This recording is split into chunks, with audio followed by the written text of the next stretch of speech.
ప్రధాన ఏకాదశి లేదా ప్రబోధన ఏకాదశి అంటారు. శ్రీ మహావిష్ణువు పాలసముద్రంలోంచి నిద్రలేస్తారు ఆ రోజున. ఏమంటే ఆయన కూడా నిద్రపోతారా?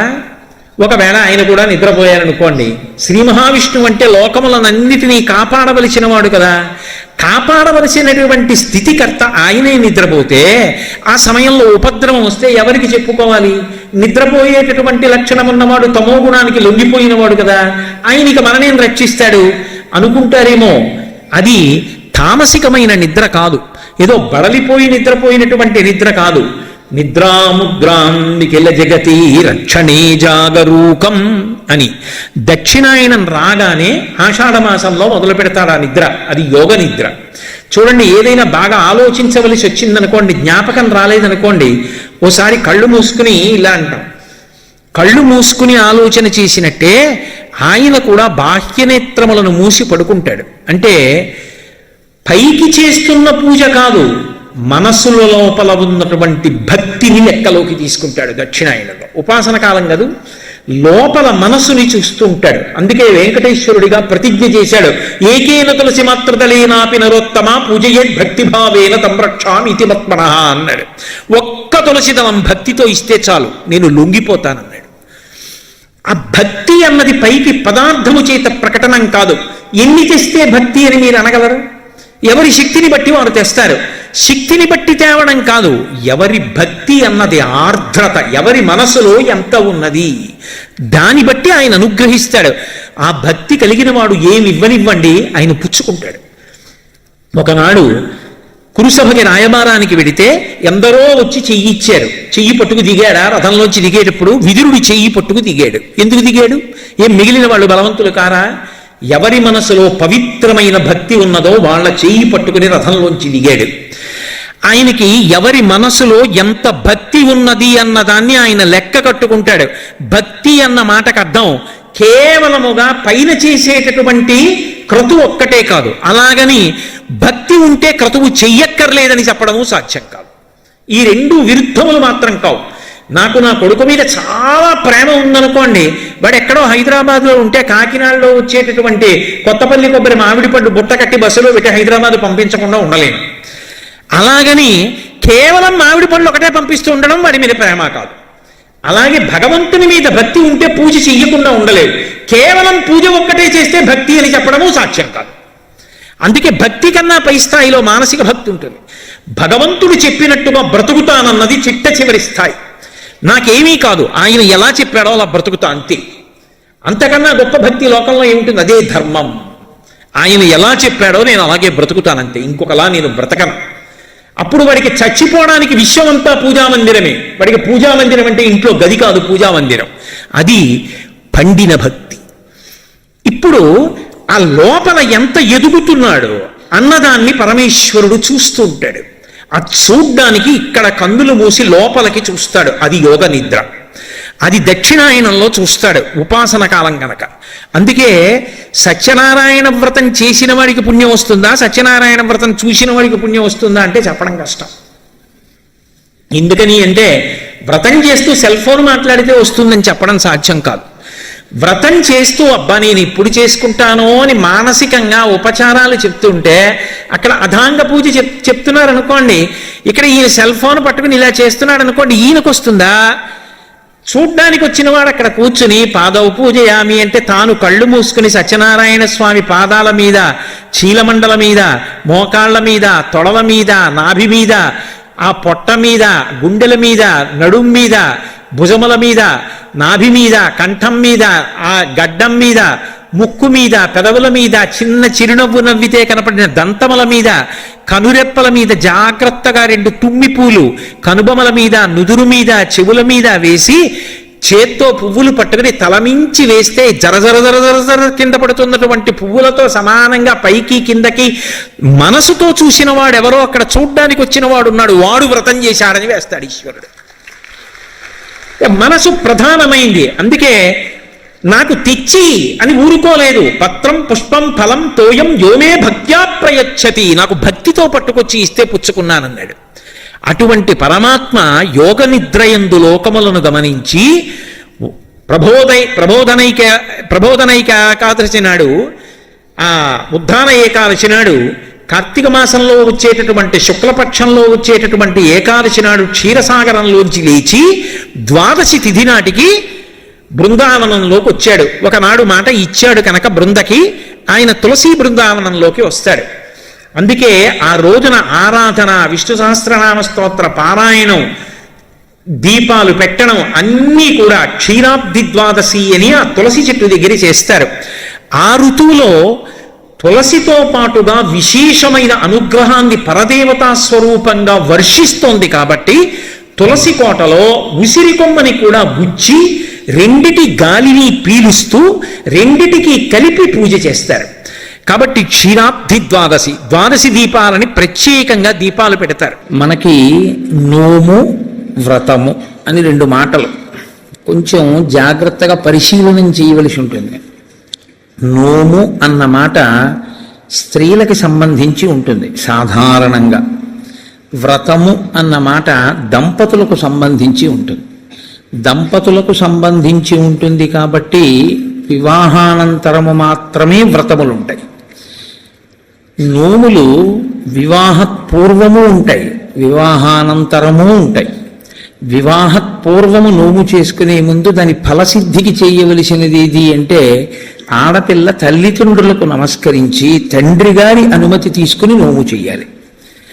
వివాహానంతరము ఆడపిల్ల నోము చేస్తే భర్త గారి పాదములకు నమస్కరించి భర్త అనుమతి తీసుకుని చెయ్యాలి. స్కాంద పురాణంలో దీని మీద ఒక పెద్ద ఆఖ్యానం ఒకటి ఉంది. ఒక వ్యక్తికి ఇద్దరు భార్యలు. పెద్ద భార్య ఆయన్ని అనువర్తించి ఆయన ఏది చెయ్యమంటే అది చేసేది. ఒకవేళ ఆవిడ ఏదైనా చేద్దాం అనుకుంటే ఆయన పాదములకు నమస్కరించి ఆయన ఆశీర్వచనాన్ని అపేక్షించి అది పొంది చేసేది. చిన్న భార్య పెద్ద భార్య కన్నా ఎక్కువ నోములు నోచేది. కానీ ఆమె భర్త అనుమతి తీసుకోవడం కానీ భర్త పాదములకు నమస్కరించి కూర్చుని చేయడం కానీ ఎప్పుడూ చేసేది కాదు. కాకతాళీయంగా ఈ భర్త ఇద్దరు భార్యల శరీరములు ఒకరోజే పడిపోతే ఆ భర్త శరీరాన్ని పెద్ద భార్య శరీరాన్ని వాళ్ళ జీవుల్ని స్వర్గలోకానికి తీసుకెడుతున్నారు. చిన్న భార్య శరీరాన్ని నరకానికి తీసుకెళ్లారు. జీవుణ్ణి తీసుకెడితే ఆవిడ పరివేదన చెందింది. అదేవిడ పెద్ద ఆవిడ కన్నా నేను చాలా చేశాను, నన్ను నరకానికి తీసుకెడుతున్నారు ఏమిటంది. నువ్వు ఎన్ని చేసినా వ్రతమునకు నోమునకు ఒక ప్రధాన నియమం ఒకటి ఉంది. భర్త అనుమతి లేకుండా భర్తకి నమస్కరించకుండా చెయ్యకూడదు. అలాగే అందుకే కొన్ని వ్రతకల్పములోకి వచ్చినా పక్కన భర్త కూర్చోకపోయినా ఆయన అనుమతితో ఆవిడ చేసింది కాబట్టి నోము వ్రతముగా మారిపోతుంది. వరలక్ష్మి వ్రతము అప్పుడు మరి భర్త పక్కన కూర్చోలేదుగా వరలక్ష్మి వ్రతం చేసేటప్పుడు. అంటే భర్త పాదములకు నమస్కరించి చేసినటువంటి కారణం చేత ఆ నోము వ్రతమే అయిపోతుంది. అది దాని స్వరూపము నోము, కానీ వ్రతంగా ఎప్పుడు మారుతుందంటే భర్త పాదములకు నమస్కరించి. ఎందుకు అలా నియమం పెట్టారు అంటే ఆడదానికి స్వార్థం ఉండదు అని శాస్త్రవాక్కు. వివాహపూర్వము ఆమె ఏది చేసినా మంచి భర్త కొరకు, వివాహానంతరము ఆమె ఏమి చేసినా అత్తమామలు పుట్టింటి వారి యొక్క సౌఖ్యము కొరకు. మరి నీ సౌఖ్యము? నాకు వేరు సౌఖ్యం లేదు, వాళ్ళందరూ సుఖంగా ఉండడమే నా సుఖం అంటుంది. అందుకే ఆడదాని పేరు మీద నెలకి 3 వానలలో ఒక వాన. అంత గొప్పది పతివ్రతా ధర్మం. అనసూయమ్మ యొక్క గొప్పతనం అంతా పాతివ్రత్యమే. అటువంటి నోములు కొన్ని, వ్రతములు కొన్ని. వ్రతములు అనేకమైనటువంటి వ్రతములు. మీరు ఆ సిద్ధి విఘ్నేశ్వర వ్రతం దగ్గర నుంచి వరలక్ష్మీ వ్రతం, ఋషి పంచమీ వ్రతం, పౌష్య వ్రతం, ఎన్ని వ్రతాలు ఉంటాయో. ఇన్ని వ్రతాలు చేసేది దీని కొరకు అంటే 1 కామ్యసిద్ధి, 2 చిత్తశుద్ధి. ఏ కోరిక లేకపోతే చిత్తశుద్ధి కొరకు చేసినట్టు, ఏదైనా కోరికతో చేస్తే కామ్యంతో చేసినట్టు. రెండిటినీ అనుగ్రహించగలిగి ఉంటాయి. ఇలా రెండిటిని అనుగ్రహించగలిగినటువంటి వ్రతములు మీరు ఏ కోరిక కోరుకోకపోయినా తప్పకుండా ఇది మాత్రం మీరు చెయ్యండి. చెయ్యడం చేత మీరు ప్రత్యేకంగా కోరకపోయినా మీ మనసులో ఏది ఉంటుందో అది తీరుతుంది అని చెప్తాయి శాస్త్రాలు. నేను మీకు ఒక ఉదాహరణ చెప్పాలంటే, వరలక్ష్మీ వ్రతాన్ని ప్రత్యేకమైన కోరికతో ఎవరు చెయ్యరు. వరలక్ష్మీ వ్రతం చేసేస్తారంతే. ఎందుకు వరలక్ష్మీ వ్రతం చేసేస్తారు అంటే దానికి ఒకటే ఫలితం, భర్త దీర్ఘాయుష్మంతుడవడం, పిల్లలు సుఖంగా ఉండడం. ఈ రెండు ప్రత్యేకంగా కోరి వ్రతం ఏ ఆడది చెయ్యదు. ప్రతి ఆడదానికి ఉండే కోరిక ఈ రెండే. కాబట్టి వరలక్ష్మీ వ్రతం ప్రత్యేకంగా చెయ్యాలా కోరికతో, లేకపోతే ఏ కోరిక లేకపోయినా చెయ్యాలా అంటే ఆ కోరిక నీకు ఎప్పుడూ ఉంటుంది. కాబట్టి వరలక్ష్మీ వ్రతం చేయడమే. కానీ వ్రతములలో కన్నిటికీ విలక్షణమైనటువంటి వ్రతం ఏకాదశి వ్రతము ఒక్కటే. ఏకాదశి వ్రతం బ్రహ్మచారి చెయ్యాలి, గృహస్థు చెయ్యాలి, వానప్రస్థు చెయ్యాలి, సన్యాసి చెయ్యాలి, నలుగురు చేస్తారు. పైగా మీకు తిథుల యొక్క నిర్ణయం చేత నైమిత్తికములు అని పిలుస్తారు. తిథులు అన్ని సంప్రదాయముల వాళ్ళు ఆ తిథులు చేయరు. సుబ్రహ్మణ్య షష్ఠి వచ్చిందనుకోండి, వైష్ణవులు చెయ్యాలి అని నియమం ఏం లేదు. అలాగే మహాశివరాత్రి వచ్చిందనుకోండి, వైష్ణవులు చెయ్యాలి అని నియమం ఏం లేదు. ఒక్కొక్కసారి హయగ్రీవ జయంతి అని వచ్చిందనుకోండి, స్మార్తులందరూ చెయ్యాలి అని నియమం ఏం లేదు. విశ్వక్సేన జయంతి అని వచ్చిందనుకోండి, అందరూ స్మార్తులు చెయ్యరు. విఘ్నేశ్వర చతుర్థి వచ్చిందనుకోండి, శాక్తేయులు కానీ వైష్ణవులు కానీ చెయ్యాలి అని పట్టుదలతో చేయడం కనపడదు. కానీ ఏకాదశి వ్రతం మాత్రం అన్ని సంప్రదాయముల వాళ్ళు చెయ్యాలి, అన్ని సంప్రదాయముల వాళ్ళు చెయ్యాలి, అన్ని ఆశ్రమముల వాళ్ళు చెయ్యాలి. అంత గొప్ప వ్రతం ఏదైనా ఉంటే అది ఏకాదశి వ్రతం ఒకటే. ఆ ఏకాదశి ప్రతి నెలలోనూ శుక్లపక్షంలో ఒక ఏకాదశి వస్తుంది, కృష్ణపక్షంలో ఒక ఏకాదశి వస్తుంది. కాబట్టి 12 నెలలలో 12 × 2 24 ఏకాదశులు వస్తాయి. ఈ 24 ఏకాదశుల్లో ఏ ఏకాదశి నాడు వ్రతం చెయ్యాలి అంటే 24 ఏకాదశులు వ్రతం చెయ్యాలి. ఒకవేళ 24 ఏకాదశులు కాకుండా అధిక మాసం వస్తే, అధిక మాసంలోని శుక్లపక్ష కృష్ణపక్షాల్లో వచ్చేటటువంటి ఏకాదశి తిథుల యందు కూడా వ్రతం చెయ్యాలి. కాబట్టి ఏకాదశి తిథి నాడు చేయవలసినటువంటి వ్రతానికి మాత్రం ఎక్కడా శాస్త్రములలో ఏ ఆశ్రమము వారికి మినహాయింపు లేదు, అందరూ చేయవలసిందే. ఒక్కొక్క ఏకాదశిని ఒక్కొక్క పేరుతో పిలుస్తారు. ఉదాహరణకి పుత్రైకేకాదశి అని ఒక ఏకాదశి 24 ఏకాదశుల్లో. కానీ మనకి ప్రత్యేకించి ఈ పుష్యమాసంలో వచ్చేటటువంటి ఏకాదశి ముక్కోటి ఏకాదశి అని పిలుస్తారు. ముక్కోటి ఏకాదశి అని పిలిస్తే దాని వెనక రహస్యం ఏమిటి అసలు? ముక్కోటి ఏకాదశి అంటే 3 కోట్ల ఏకాదశి అని. పోనీ దేవతల సంఖ్య చూద్దామా, 33 కోట్లు, 3 కోట్లు కాదు. మరి ముక్కోటి ఏకాదశి అన్న పేరు అసలు ఎందుకు వచ్చింది? 3 కోట్ల ఏకాదశి అన్న పేరు రావడానికి కారణం ఏమిటి అంటే, ఏ ఏకాదశిని విడిచిపెట్టి ఉండడానికి వీలు లేనటువంటి స్థితిలో ఏకాదశి చేయకుండా జీవించేసేవాళ్ళం మనం. ఏ ఆశ్రమంలోనూ కూడా బ్రహ్మచారిగా ఉండగాను ఏకాదశి లేదు, గృహస్థుగాను ఏకాదశి లేదు. మిగిలిన 2 ఆశ్రమాల గురించి నేను మాట్లాడను, ఎందుకంటే వాటిని స్పృశించి మాట్లాడే అధికారం నాకు లేదు. కాబట్టి ఈ 2 ఆశ్రమాల్లోనూ ఏకాదశి చెయ్యట్లేదు. మరి అంత గొప్ప ఏకాదశి వ్రతాన్ని చెయ్యకపోతే పాడైపోతున్నాడు. కాబట్టి ఏకాదశి నాడు వ్రతం చేస్తే 3 కోట్ల ఏకాదశులు చేసినటువంటి ఫలితం వస్తుందో ఆ ఏకాదశికి ముక్కోటి ఏకాదశి అని పేరు. కాబట్టి 3 కోట్ల ఏకాదశులు చెయ్యడము అంటే ఈ ఉపాధితో ఉండగా చేసేవి 3 కోట్ల ఏకాదశులు ఒక్కనాటికి ఉండవు. ఈ ఉపాధి కాకుండా ఇత పూర్వం పొందినటువంటి తిర్యక్ ఉపాధులు కానీ, హీనోపాధులు కానీ, జంతువులు మొదలైనటువంటి ఉపాధులు కానీ వాటికి ఏకాదశి వ్రతం లేదు. మరి 3 కోట్ల ఏకాదశులు నువ్వు చేసినట్టు అన్న ఫలితాన్ని మీకు ఎలా ఇస్తారు అంటే, ఈ శరీరంతో 3 కోట్ల ఏకాదశులు చేయడానికి కావలసిన నాళ్ళు బ్రతకడానికి ఆయుర్దాయాన్ని ఈశ్వరుడు నీకు ఇస్తే, 3 కోట్ల ఏకాదశులు చెయ్యగలిగితే నిరంతరంగా ఎంత పెద్ద ఫలితం నీకు సంప్రాప్తిస్తుందో అంత పెద్ద ఫలితాన్ని ఈశ్వరుడు అనుగ్రహించి సంవత్సరంలో కనీసం ముక్కోటి ఏకాదశి చేసినటువంటి వాడి ఖాతాలో వేస్తాడు. అంటే నైమిత్తిక తిథిగా ముక్కోటి ఏకాదశి అంత విశేషమైనటువంటి స్థితిని పొంది ఉంటుంది. ముక్కోటి ఏకాదశి నాడు ఏం జరిగితే ఈశ్వరుడు ఈ స్థితిని ఇచ్చాడు? ముక్కోటి ఏకాదశి నాడు 2 జరిగాయి అని చెప్తారు. ఒకటి, అమృతం పాలసముద్రంలోంచి పైకొచ్చింది. 2, ముక్కోటి ఏకాదశి నాడే పరమేశ్వరుడు హాలాహలాన్ని భక్షణ చేశాడు. పరమేశ్వరుడు లోకం కోసం హాలాహలాన్ని భక్షించాడు కాబట్టి ఆ రోజున మేమేమీ తినకుండా ఉంటామంటారు శైవులు. అమృతాన్ని లోకం కోసం ఉత్పాదించి మహాకూర్మంగా పాలసముద్రంలో పడుకుని తన వీపు అంత ఒరుసుకుపోతున్నా దేవతలకు అమృతోత్పాదనం చేసి వాళ్ళని కాపాడి రాక్షసుల్ని మోహిని రూపంలో నిగ్రహించాడు కాబట్టి విష్ణు స్వరూపం కోసం మేము ఉపవాసం ఉంటున్నామంటారు వైష్ణవులు. విష్ణువు అంత గొప్ప స్థితిని పొంది దేవతలకి రాక్షసులకి అమృతాన్ని పంచేటప్పుడు రాక్షసులకు చిక్కకుండా దేవతలకి పంచడానికి కావలసిన మోహ పెట్టగలిగినంత సౌందర్యాన్ని అమ్మవారిని ఉపాసన చేసి పంచగలిగాడు కాబట్టి అమ్మవారు ఈ అదృష్టాన్ని కల్పించింది కాబట్టి మేము ఉపవాసం ఉంటామంటారు శాక్తేయులు. అసలు ఇన్ని కార్యాలు జరిగాయి అంటే ఏ విఘ్నం లేకుండా చేసిన వాడు మా గణపతే కాబట్టి మేము ఈ రోజున ఉపవాసం ఉంటామంటారు గణాపత్యులు.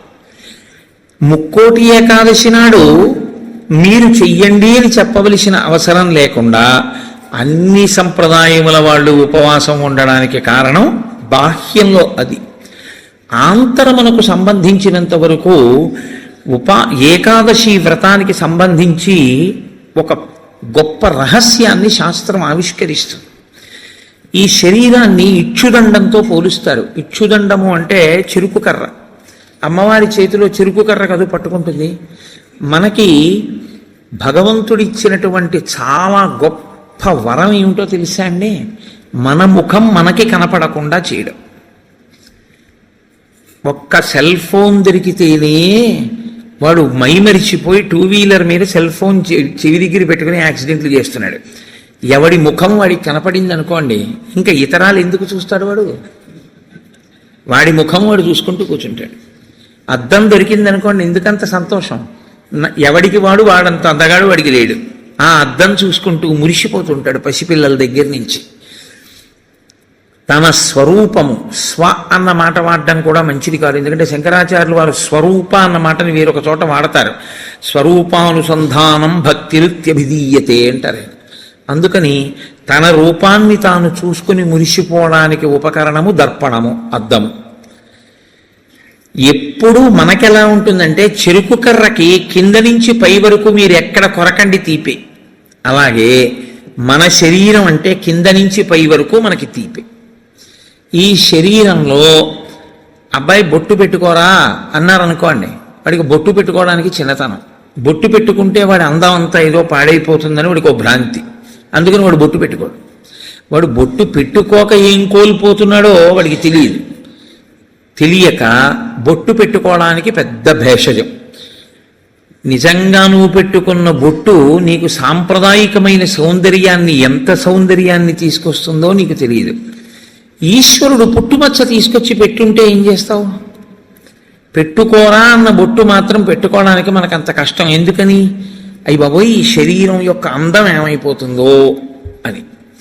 కానీ శాస్త్రం అంటుంది అసలు 84 లక్షల జీవరాశులలో ఈశ్వర పథంలో నడవడానికి అనువైనటువంటి ఉపాధి ఒక్క మనుష్య ఉపాధి మాత్రమే. ఏకాదశి వ్రతం జంతువుకుందా? లేదు, మనుష్యునికే ఉంది. భగవన్నామం చెప్పగలిగినటువంటి అదృష్టం ఇతర ప్రాణికుందా? ఒక్క మనుష్యుడికి ఉంది.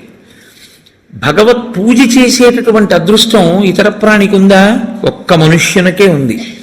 ఇన్ని అదృష్టములు మనుష్యునకు ఉన్నా మనుష్యుడు దేని కొరకు వీటన్నిటినీ విడిచిపెడతాడు అని అడిగింది. అంటే దాన్ని చాలా గొప్ప రహస్యమైనటువంటి విధి విధానంలో కట్టడి చేసి మనిషికి భోగమునందు ఉండేటటువంటి లాలసని ఈశ్వరుడు నిరూపణం చేస్తాడు. ఉపాసన కాలమంతా దక్షిణాయనం, దక్షిణాయనం అంతా ఉపాసన, ఉత్తరాయణం అంతా తరిస్తాడు. బాగా చదువుకోవలసిన సమయంలో చదువుకున్నవాడు పరీక్షలు రాసినప్పుడు రాసి ఇంక సెలవుల్లో ఆడుకున్నట్టు. దక్షిణాయనంలో ఉపాసన చేయడానికి అడ్డొచ్చేది ఇవి అంటే ప్రకృతి. ప్రకృతి బాహ్య ప్రకృతి, ఇక్కడ ఉండేటటువంటి ప్రకృతి అంటే బ్రహ్మాండ ప్రకృతి, పిండాండ ప్రకృతి. మీరు చూడండి, దక్షిణాయనం ఆషాఢమాసం దగ్గరలో ప్రారంభం అవుతుంది. ఆషాఢమాసం దగ్గర నుంచి ఇంకా మీకు వరస అన్నీ ఈశ్వరోపాసనకి సంబంధించినవి. విఘ్నేశ్వర వ్రతకల్పం కానివ్వండి, లేకపోతే శ్రావణ మాసం శుక్రవారాలు కానివ్వండి, మంగళగౌరీ వ్రతం కానివ్వండి, ఆ తర్వాత వచ్చేటటువంటి శరత్కాలంలో వచ్చే దేవీ నవరాత్రులు కానివ్వండి, తదనంతరం కార్తీకం, మార్గశీర్షం, పుష్యం, మాఘం, ఇవన్నీ విశేషమైనటువంటి ఆరాధన.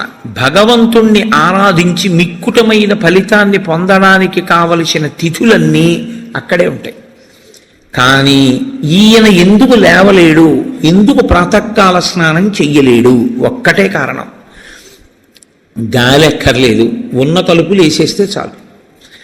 కొత్తగా ఏసీ అక్కర్లేదు, ఓ పల్చటి దుప్పటి మీద పడేసుకుంటే చాలు, చక్కగా నిద్ర పట్టేస్తుంది. తెల్లవారకట్ట లేవలేడు, సంధ్యావందనం చేయలేడు, కార్తీక సోమవారం నువ్వేమీ చేయక్కర్లేదు, స్నానం చేయలేడు, దేవాలయానికి వెళ్ళలేడు, ఉపవాసం ఉండలేడు. ఎందువల్ల ఉండలేడు అంటే బయట ప్రకృతి దీన్ని సుఖపెట్టడానికి అనువైన రీతిలో ఉంటుంది ఆ కాలం అంతా. ఉండడంలో ఏమవుతుందంటే సుఖలాలసకి అలవాటు పడి దీన్ని కష్టపెట్టడానికి ఇష్టపడడం. కానీ శాస్త్రం అంటుంది, నీకు బెల్లం కావాలి, పంచదార కావాలి, చెరుకు కర్ర ఉంటే వస్తాయి, మంచిదే. కానీ చెరుకు కర్ర ఒక్కటి అక్కడ పెట్టి నువ్వు బెల్లంగా మారు అంటే మారుతుందా? మారదు. నువ్వు పంచదారగా మారుతుందా? మారదు. కానీ బెల్లం కానీ పంచదార కానీ కావాలి అనుకున్నవాడు చెరుకు కర్రని మరలో పెట్టి తిప్పవలసి ఉంటుంది, తప్పదు. చెరుకు కర్రని మరలో పెట్టి తిప్పితే చెరుకు కర్ర పిప్పి అయిపోతుంది. ఈ మొదల నుంచి ఆ చివరి వరకు పిప్పి చేస్తూ ఇట్నుంచటు తిప్పేస్తే చెరుకు కర్ర అంతా పిప్పి అయిపోయిన తర్వాత అందులో ఉన్న తీయటి రసం అంతా కారిపోతుంది. ఇప్పుడు అలా కారిపోయిన రసం ఏదుందో అదే బెల్లం అవుతుంది, అదే పంచదార అవుతుంది, పంచామృతాల్లో ఒకటవుతుంది. ఈశ్వరుడికి నివేదన చేసే పదార్థంలో పంచదార వేసి ఉండకూడదు, బెల్లం వేసి ఉండాలి. కాబట్టి నివేదనకి బెల్లం అవుతుంది, పంచామృతాల్లో అభిషేకానికి పంచదార అవుతుంది. ఈ రెండుగా మారేది ఆ చెరుకు కర్రలోంచి. కానీ చెరుకు కర్ర నలగనంత కాలం పంచదార బెల్లం రావు. చెరుకు కర్రే కారణమైనా నేను నలగను అని చెరుకు కర్ర అందనుకోండి, పంచదార బెల్లం రాదు. ఏకాదశి వ్రతం చెయ్యను అన్నాడు అనుకోండి, మనుష్య జన్మ యొక్క సార్థకత రాదు. కాబట్టి ఏకాదశి వ్రతం ఎవరి కొరకు వారి కొరకే. ఈ వ్రతం మాత్రం నా భార్య కొరకు నా పిల్లల కొరకు కాదు. నా భార్య చేస్తే నా కొరకు దాని బిడ్డల కొరకు కాదు, నేను చేస్తే నా కొరకు, నా భార్య చేస్తే తన కొరకు, నా పిల్లలు చేస్తే వారి కొరకు. ఇది ఎవరు చేస్తారో కేవలం వారి కొరకు. ఏ చెరుకు కర్ర నలిగిందో అది పంచదార బెల్లంగా మారుతుంది. ఆ చెరుకు కర్ర నలిగింది కదండి, నేను నలగాల అని నిలబడిన చెరుకు కర్ర పంచదార బెల్లంగా మారలేదు. అలాగే ఎవరు శరీరాన్ని ప్రయత్నపూర్వకంగా క్లీశ పెడతారో వారు మాత్రమే ఏకాదశి వ్రతమును చెయ్యగలరు. క్లేశము అనుభవించడానికి ఇష్టము లేనివారు ఏకాదశి వ్రతము చెయ్యలేరు. అందుకే ప్రతి శుక్లపక్షంలో ఈశ్వరుడు కృష్ణపక్షంలో ఏకాదశి తిథిని ఎందుకు నిర్ణయం చేశాడో తెలుసా అండి? ఒక్కటే కారణం. మనకి ఏకాదశి అన్న మాటకి 11 అని అర్థం. ఏకాదశి 11 అయితే క్లేశ పెట్టడము అన్న మాటకున్న అర్థం ఏమిటంటే, మీరు ఏమీ చెయ్యొద్దు, ఇలాగే కూర్చోండి, ఒక్క 4 గంటలు లేవద్దు, ఇలా కూర్చోండి అన్నాను అనుకోండి, ఇది పెద్ద కష్టమే ఉందండి అనిపిస్తుంది ముందు. కానీ ఓ అరగంట అయ్యాక బోల్డ్ అని పనులు ఉన్నాయి ఏమిటో ఇలా కూర్చోబెట్టాడు, ఉత్తినే ఇలా కూర్చోవడం వల్ల ఎన్ని పనులు పోతున్నాయి, కూర్చోవడం ఏమిటి అనిపిస్తుంది. ఓ గంట పోయాక నాకేమీ అక్కర్లేదు కానీ కాస్త ఈ కాలు తీసి ఈ కాలు పైకి ఎత్తనిస్తే చాలు అనిపిస్తుంది. కూర్చోలేడు.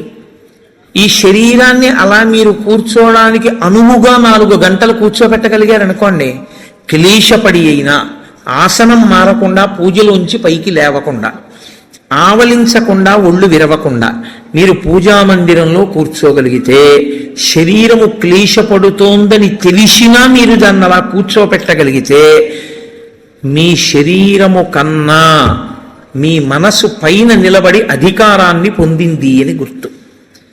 ఎందుకు అంటారేమో, ఇది నలుగుడు పడకుండా, ఇది క్లేశపడకుండా ఇది వెళ్ళదు. ఇది శాస్త్రంలో పరమరహస్యం. ఇది అసలు వచ్చినది ఎందుకు అంటే రెండు కారణాల కోసం ఈశ్వరుడు దీన్ని ఇస్తాడు. తరించాలి అన్న ఉద్దేశ్యం తనంత తాను పొందని వాడికి ఈ శరీరం రావడం వల్ల వచ్చే ప్రయోజనాలు రెండే. ఒకటి, పూర్వజన్మలో చేసుకున్న పుణ్యము క్షయమైపోతుంది, పూర్వజన్మలో చేసుకున్న పాపము క్షయమైపోతుంది. ఈ రెండే జరుగుతాయి. ఎలా జరుగుతాయని మీరు అడుగుతారేమో. దీనికి ఏదో అనారోగ్యం వస్తుంది, ఈ మోకాలు నొప్పెడుతుంది, అబ్బా మోకాలు నొప్పిగా ఉంది, మోకాలు నొప్పిగా ఉంది, మోకాలు నొప్పిగా ఉంది అంటాడు. అసలు శరీరం అన్నది లేదనుకోండి, నొప్పిగా ఉందని బాధపడడానికి మీకేముంది? మీరు బాధపడడానికి ఏం లేదు. మీరు బాధపడాలి అంటే మీకు శరీరం ఉండాలి. శరీరం ఉంటే మనసు ఉంటుంది. అప్పుడు మనసు ఎప్పుడు బాధపడుతుంది? నా కూతురు ఏదో బాధపడితే నా మనసు బాధపడుతుంది. నేను చేసుకున్న పాపపుణ్యాలు పోవాలి అంటే ఈ శరీరంతోనే నేను పోగొట్టుకోవాలి. నేను అలా ఓ భవనాన్ని చూపించి ఇది నాదే, ఇది నాదే, ఇది నాదే అంటున్నాను అనుకోండి, నా పుణ్యం పోతూ ఉంటుంది. ఎందుకంటే మీరు ఎంత పొంది ఉన్నారో అంత వలన ఈశ్వరుడు అంత పుణ్యాన్ని క్షయం చేస్తాడు. నీకు ఇంత పుణ్యం చేశావు, అది పోతే ఇదిగో ఇంత నీకుంది అని అధికారం ఇస్తాను. ఇన్ని మాటలు నాదని నువ్వు అనొచ్చు. ఇంత పుణ్యం నీకు పోతే ఇంత సుఖాన్ని నువ్వు అనుభవించవచ్చు. అందరూ ఒకడు కష్టపడి నడిచెడుతున్నాడు, అంతకన్నా ఒకడు సైకిల్ మీద ఎడుతున్నాడు, అంతకన్నా తేలిగ్గా ఒకడు స్కూటర్ మీద ఎడుతున్నాడు, అంతకన్నా తేలిగ్గా ఒకడు కారు మీద ఎడుతున్నాడు, ఇంకా తేలిగ్గా ఒకడు కబుర్లు చెప్పుకుంటూ రైల్లో వెడుతున్నాడు, ఏసీలో, ఇంకా తేలిగ్గా గంటలో ఒకడు విమానంలో వెడుతున్నాడు. భోగమునందు స్థాయి మార్పులో ఈశ్వరుడు పుణ్యాన్ని క్షయం చేసేస్తాడు. అంటే నీవు అందులో ఎంత కష్టపడవలసి ఉంటుందో అంత కష్టాన్ని దాటేస్తావు. ఓ 1000 కిలోమీటర్లు ప్రయాణం చెయ్యవలసి వస్తే, నిజంగానూ పాదచారి అయి నడవవలసి వస్తే పడవలసిన క్లేశాన్ని 2 గంటల్లో సీట్లో కూర్చుని ఏసీలో పేపర్ చదువుకుని వెళ్ళిపోయావు. వెళ్ళిపోవడం వరకు బాగానే ఉంటుంది, వెళ్ళిపోయిన కారణం చేత నీ పుణ్యం క్షయమైపోతుంది. నిన్ను విమానంలో పంపించానా లేదా 2000 కిలోమీటర్లు? ఉత్తినే వెళ్ళావా? డబ్బు ఇచ్చాను కాబట్టి టికెట్ కొనుక్కున్నావు. డబ్బు ఎక్కడి నుంచి వచ్చింది అనుకుంటున్నావు? చేసిన పుణ్యం పోతే వచ్చింది. కాబట్టి ఇప్పుడు ఈశ్వరుడు పుణ్యాన్ని తగ్గిస్తాడు. పుణ్యాన్ని తగ్గిస్తూ ఐశ్వర్యమునిచ్చి క్షయం చేసేస్తాడు భోగంగా. మీరు అనుభవించకపోయినా నాదని పోగొట్టేస్తాడు. నాది అంటూ ఉండడం వల్ల పోతూ ఉంటుంది. ఇప్పుడు పెద్ద ప్రారంధం ఎక్కడొస్తుందంటే, గత జన్మలలో చేసిన పుణ్యం క్షయమైపోయి వారసుడికి ఆస్తిగా వెళ్ళిపోతుంది. మీరు కొంచెం జాగ్రత్తగా నేను చెప్పే తర్కాన్ని పట్టుకోవాలి. ఓ 1,00,000 రూపాయలు కష్టపడి కష్టపడి కష్టపడి కష్టపడి కష్టపడి దాచాడు, ఇదంతా నాది నాది నాది, నేనెవరికి ఇవ్వను అన్నాడు, వెళ్ళిపోయాడు. ఎవరికి ఎడుతుంది అది? కొడుక్కో కూతురుకో వెళ్ళిపోతుంది. ఇప్పుడు 1,00,000 రూపాయలు మిగిలింది అంటే ఆయన పుణ్యం ఏమైంది? పోయింది. జీవుడు పుణ్యం. 1,00,000 రూపాయలు ఏమైపోయింది? వారసుడికి వెళ్ళిపోయింది. జీవుడు ఏమైపోయాడు? దరిద్రుడైపోయాడు. శాస్త్రం అంటుంది, నిజంగా నీది నువ్వే అనుభవించాలనుకుంటే మార్గం ఏమిటో తెలుసా? దాన్ని దానం చేయడమే. దానం చేస్తే నీకు పుణ్యం అయిపోయి మళ్ళీ నీ దగ్గర పడిపోతుంది వచ్చి. మళ్ళీ నువ్వు జీవుడిగా ఇంకొక శరీరంలోకి వెళ్ళినప్పుడు నీతో పాటే ఆ పుణ్యం వస్తుంది. వచ్చి మళ్ళీ నువ్వు భోగం అనుభవించడానికి పుణ్యం అడ్డొస్తుంది. నువ్వు ఇక్కడ విడిచిపెట్టి అక్కడ శరీరాన్ని విడిచిపెట్టేశావు. శరీరం విడిచిపెట్టిన ఉత్తర క్షణంలో ఇంక జీవుడికి సంబంధం లేదు, దానికి సంబంధించింది వేరే శరీరంలోకి వెళ్ళిపోతాడు. అక్కడ సుఖాన్ని అనుభవించడం, దుఃఖాన్ని అనుభవించడానికి మళ్ళీ నీ పాపపుణ్యములే లెక్క. ఏది ఏం పెట్టి అనుభవింపజేయాలి? అందుకని బాగా కష్టపడిపోతున్నాడు, పాపం పోతోందని గుర్తు. బాగా సుఖపడిపోతున్నాడు, పుణ్యం పోతోందని గుర్తు. మీరు జాగ్రత్తగా పట్టుకుంటే, బాగా కష్టపడుతున్న వాడెవరో వాడు తన పాపాన్ని పోగొట్టుకుంటున్న అదృష్టవంతుడు. బాగా సుఖపడుతున్న వాడెవరో వాడు తన పుణ్యాన్ని పోగొట్టుకుంటున్న దురదృష్టవంతుడు. కాబట్టి బాగా సుఖపడేవాడెవడో వాడు ఎక్కువ జాగ్రత్తగా ఉండాలని చెప్తోంది శాస్త్రం. ఎందుకో తెలుసా అండి? జీవుడి ఖాతాలోకి మళ్ళీ తేవాలి.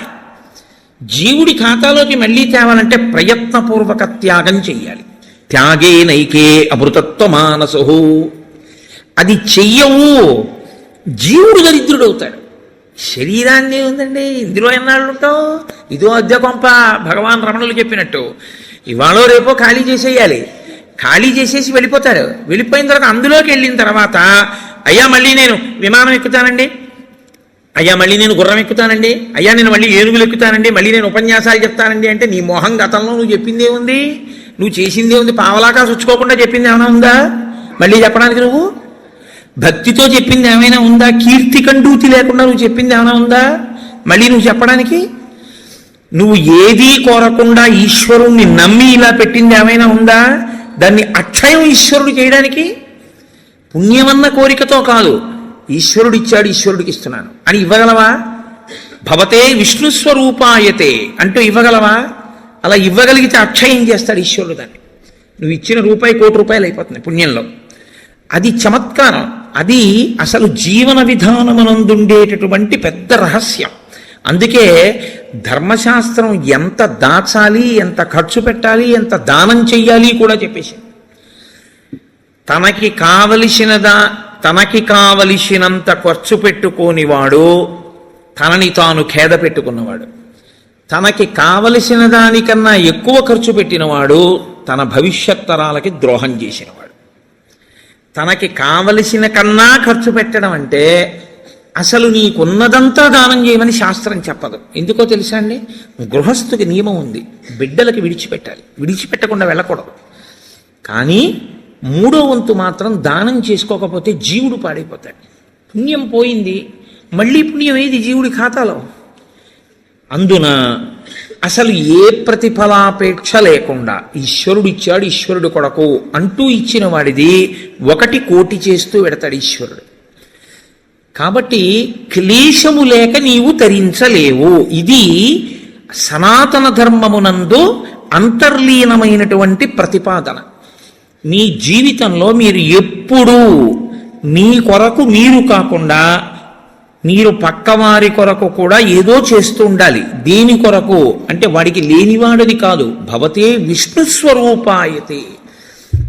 ఆ విష్ణువే నన్ను తరింపచేయడానికి అక్కడ పుచ్చుకునేవాడిగా నిలబడ్డాడు. ఆయన అలా నిలబడకపోతే నా పుణ్యం ఎలా వృద్ధి పొందుతుంది? నా జీవుడికి ఖాతాలో ఎలా పడుతుంది ఐశ్వర్యం? కాబట్టి విష్ణువే వచ్చి లేనివాడిగా నించుని నా దగ్గర పుచ్చుకుంటున్నాడు. అందుకే ఇచ్చేవాడు పుచ్చుకునేవాడికి నమస్కారం అందుకు చేస్తారు సనాతన ధర్మంలో. అందుకే పుచ్చుకున్నవాడు ఇచ్చినవాడికి చేయడు, ఇచ్చినవాడు పుచ్చుకున్నవాడికి నమస్కారం చేస్తాడు. ఇక్కడి ఐశ్వర్యం భవిష్యత్ జన్మలలో ఐశ్వర్యంగా మార్పు చేయడానికి ఆయన ఉపకరణంగా నిలబడ్డాడు. కాబట్టి ఇప్పుడు అసలు శరీరమును క్లేశ పెట్టకుండా నీవు తరించలేవు. ఇందులో మొదటి మెట్టు ఎక్కడి వరకు? పునర్జన్మ సిద్ధాంతమును అంగీకరించినప్పుడు జీవుడు మళ్ళీ శరీరాన్ని తీసుకుంటే అన్న దగ్గర నువ్వు ఏదో ఒకటి చెయ్యాలి. ఏమండి నా దగ్గర అంత డబ్బు లేదు, ఈశ్వరుడి పల్లకి మొయ్యి. ఏమండి నేను పల్లకి మొయ్యలేను, కూర్చుని భగవత్కథ వినగలవా? విను. నేను భగవత్కథ కూడా వినలేను, పోని నామం చెప్పగలవా? చెప్పు. నేను నామం కూడా చెప్పలేను పైకి, పోని నోట్లో అనుకోగలవా? అనుకో. స్మరణం, మనసుతో ఈశ్వరుణ్ణి స్మరించగలవా? స్మరించు. నువ్వు ఏది చేసినా పుణ్యమే. నువ్వు ఈశ్వరుడితో ఎలాగైనా దగ్గరి సంబంధాన్ని పెట్టుకుంటే నువ్వు నిచ్చెన ఎక్కుతున్నవాడివే. ఇందులో మళ్ళీ 2 మార్గాలు ఉంటాయి. మొదటి మార్గము ఉత్తర జన్మల యందు జీవుణ్ణి సుసంపన్నుణ్ణి చేసుకోవడం. ఎందుకో తెలుసా అండి? ఉత్తరాయణంలో వెళ్ళిపోయాడు అంటారు. ఉత్తరాయణంలో వెళ్ళిపోయాడు అంటే దక్షిణాయనంలో వెళ్ళిపోయిన వాడు నిర్భాగ్యుడు అని కాదు దాని అర్థం. ఉత్తరాయణంలో వెళ్ళిపోయిన వాడు అంటే ఏంటంటే చేసుకోవలసిందంతా చేసుకుని వెళ్ళిపోయినవాడు అని. దక్షిణాయనంలో చేసుకోవలసిందంతా చేసేసుకున్నవాడు ఉత్తరాయణంలో పెడతారు కదండి. అంటే చేసుకోవలసిన పుణ్యం అంతా చేసేసుకున్నవాడు దక్షిణాయనంలో వెళ్ళిన ఒకటే, ఉత్తరాయణంలో వెళ్ళిన ఒకటే. ఇప్పుడు ఈ చేసుకునే పుణ్యం 2 కింద విభాగం చేస్తాడు ఈశ్వరుడు. ఒకటి మళ్ళీ వచ్చే జన్మకి పెట్టుబడిగా నువ్వు వాడుకోవలసింది, రెండు, అసలు జన్మే అక్కర్లేదని ఈశ్వరుడితో కలిసిపోవలసింది. ఈ రెండిటిలో నీకు ఇంకా వచ్చే జన్మలో కూడా ఏదో వెలగబెట్టేద్దామన్న కోరికుంటే మొదటి మార్గం. అసలు నేను అలా వెలగబెట్టేద్దామన్న కోరిక నాకు లేదు, మహాప్రభో మళ్ళీ నాకు ఈ ధర్మశాస్త్రాలు ఈ సూక్ష్మాలు తెలుస్తాయో తెలియవో, కొంపతీసా జన్మలో మళ్ళీ నేను అన్నీ దాచుకుని వెళ్ళిపోతే అప్పుడు ఏమైపోవాలి జీవుడు?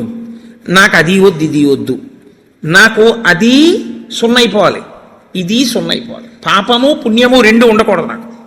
ఇప్పుడు పాపము లేదు పుణ్యము లేదు, ఇప్పుడు రెండూ లేనప్పుడు ఈ శరీరం ఎందుకు అనుభవించడానికి? పాపానుభవానికి శరీరం, పుణ్యానుభవానికి శరీరం. పాపానుభవం లేదు పుణ్యానుభవం లేదు, ఇంక ఈ శరీరం ఎందుకు నీకు? కాబట్టి ఇవ్వడు ఈశ్వరుడు. ఈశ్వరుడు ఇవ్వకుండా ఉండాలి అంటే పాపమును పుణ్యమును కాల్చాలి. పాపమును పుణ్యమును కాల్చడానికి నీకెంత పాపం ఉందో నీకు తెలుసా? నీకెంత పుణ్యం ఉందో నీకు తెలుసా? తెలియదు. ఈశ్వరుడు అన్నాడు, నీవు నీ జేబులో ఉన్న 10 రూపాయలు ఇంకోడికి ఇచ్చేయడం కష్టమైనా క్లేశపడి ఇవ్వడం వల్ల పుణ్యం ఇచ్చినట్టే, ఈశ్వరుణ్ణి చేరుకోవడం కోసం నీకు ఇచ్చిన తెప్పైన ఈ శరీరాన్ని క్లేశ పెట్టడానికి ఏకాదశి వ్రతాన్ని నిర్ణయం చేశాడు. ఏకాదశి వ్రతం చాలా గంభీరమైన వ్రతం. అందుకే లోకంలో పెద్దలు ఏం చెప్తారంటే, స్వామి పుష్కరిణీ స్నానం సద్గురోహపాద సేవనం ఏకాదశి వ్రతం చాపి త్రయం అత్యంత దుర్లభం. ఈ 3 చెయ్యలేరు అని చెప్తారు. ఎందుకు చెయ్యలేరు? స్వామి పుష్కరిణీ స్నానం అక్కడికి వెడతాడు, ఆనందనయం చుట్టూ 100 మార్లు తిరుగుతాడు, కానీ పుష్కరిణిలో స్నానం చేద్దామన్న ఊహవాడికి రానే రాదు. సద్గురోహ పాదసేవనం, సద్గురువు పాదములు పట్టుకునే అవకాశం ఇవ్వడు. ఎందుకు ఇవ్వడు? ఒక్కటే కారణం, నాకు అసలు కాళ్ళ నొప్పులే ఉండవంటాడు. ఆయన అసలు కాళ్ళు పట్టించుకోవడం ఆయన జన్మాంతరంలో ఆయన చేయడు. కాబట్టి అసలు గురువుగారి కాళ్ళు బట్టి అదృష్టం నీకు ఎప్పుడు వస్తుంది? నువ్వు ఆయన కాళ్ళు నిప్పెడితే కదా నువ్వు వెళ్ళి పట్టుకోవడానికి. కాబట్టి ఆయన కాళ్ళు పట్టుకునే అదృష్టం ఉండదు. సద్గురోహ పాదసేవనం ఏకాదశి వ్రతం చాపి, ఏకాదశి వ్రతము చెయ్యలేడు. ఎందుకు చెయ్యలేడో తెలుసా అండి? మీరు అంగీకరించినా అంగీకరించకపోయినా శాస్త్రీయమైన వేదప్రోక్తమైన ఋషిప్రోక్తమైన ఒక పెద్ద రహస్యాన్ని మీకు ఇప్పుడు చెప్తా. ఏకాదశి వ్రతం ఎందుకు కష్టం? మీ అబ్బాయికి ఉద్యోగం వస్తుంది, సత్యనారాయణ వ్రతం చెయ్యి చేస్తాడు. మీ అమ్మాయికి పెళ్ళి అవుతుంది, వ్రతం చెయ్యి చేస్తారు. నువ్వు చచ్చిపోయేటప్పుడు ఈశ్వరుడు గుర్తొస్తాడు, చచ్చిపోయేటప్పుడు ఎలా ఉంటుందో అలా ఊహించుకుని వ్రతం చేయి అంటే ఇప్పుడు వద్దులేండి తర్వాత చేస్తానంటే కదండి. ఏకాదశి వ్రతం నిజానికి అంతే. ఏకాదశి వ్రతం ఎందుకు చేయిస్తారో తెలుసా అండి? ఉపవాసం, అన్నం తినకూడదు. అన్నం తినకపోవడం కాదు, అన్నాన్ని పచనం చెయ్యడానికి కావలసిన సంభారములను స్పృశించి పచన ప్రయత్నమునందు నిమగ్నము కాకూడదు. అంటే ఏకాదశి నాడు ఉపవాసం ఉండి ద్వాదశి నాడు కాకరకాయ పులుసు పెట్టి వండుకుందామా వేపుడు చేసుకుందామా అని ఆలోచించకూడదు. ద్వాదశి పారణ కోసం ఏకాదశి నాడు కాయగూరలు తరుక్కోకూడదు. ద్వాదశి నాటికి పనికొస్తుందని ఇవాళ పప్పు నానపోయకూడదు. అంటే అసలు మీ శరీరమును పోషించుకోవడానికి కావలసిన ఏ పనిని ఏకాదశి నాడు చేయకూడదు. మరి ఇంక ఏకాదశి నాడు ఏం చేయాలి? అసలు చాలా నిష్కర్షగా మాట్లాడితే నిర్జలోపవాసం, ముక్కోటి ఏకాదశి. నీటిని త్రాగకూడదు, ఉమ్ము మింగకూడదు. ఈ నిర్జలోపవాసం ఎందుకు చేయిస్తారో తెలుసా అండి? పిచ్చాడా, మనుష్యులలో 199 మంది తెలిసే వెళ్ళిపోతారు. అకస్మాత్తుగా అనాయాసంగా వెళ్ళడం మహాదృష్టవంతులకి తప్ప జరగదు. నాకు కాకినాడలో మొన్న తెలుసున్నవారు ఒకరు ఏదో అట్టేస్తానని కూతురికి ఏమిటో మంటగా ఉండు అని వెళ్ళి మొక్కలకి నీళ్లు పోసి పడుకొని ఏదో చెప్తూ ఇలా అలా ఉండిపోయింది. అంతే, ఏమైందంటే వెళ్ళిపోయింది, అంతే, ప్రాణోత్క్రమణం అయిపోయింది. అది అందరికీ పట్టే భాగ్యం కాదు, చాలా కష్టం, అలా వెళ్ళరు. సాధారణంగా 199 మంది వెళ్ళే మార్గం ఏమిటంటే రెండిటిని ఎండగట్టి పంపుతారు. ఒకటి నీరివ్వరు, 2 అన్నం పెట్టరు. ఎందుకని అంటారేమో, తీసుకెళ్ళి ఎక్కడ పడుకోబెడతారు ఇంటెన్సివ్ కేర్ యూనిట్లో. వాడి కర్మ అంతా ఎక్కడొస్తుందంటే ఇక్కడ గొట్టం పెడతారు, ఇందులోంచి ఏం పోయిరు, ఇందులోంచి ఎక్కిస్తారు. దీంతో ఏం తాకూడదండి అంటారు, దీంతో ఏమీ తినకూడదండి అంటారు. ఇందులోంచి వెళ్ళిందే ఆహారం, ఇందులోంచి వెళ్ళిందే పానీయం. ఫోన్లేండి, ఇప్పుడు మాకు వచ్చిన నష్టం ఏంటి, ఏదో ఒకటి ఎక్కుతోందిగా చచ్చిపోంగా అంటారేమో. ఓ 8 బెడ్స్ వేస్తారు అక్కడ. అకస్మాత్తుగా వీడికి పెటిడ్రిన్ ఇంజక్షన్ ఇచ్చి వీడు పడుకుని ఉంటే 11ంటికి గొళ్ళుమని ఏడుపు వినపడుతుంది. 3వ బెడ్ మీద వాడిని స్ట్రెచ్చర్ మీద బయటికి తీసుకెళ్ళిపోతూ ఉంటారు.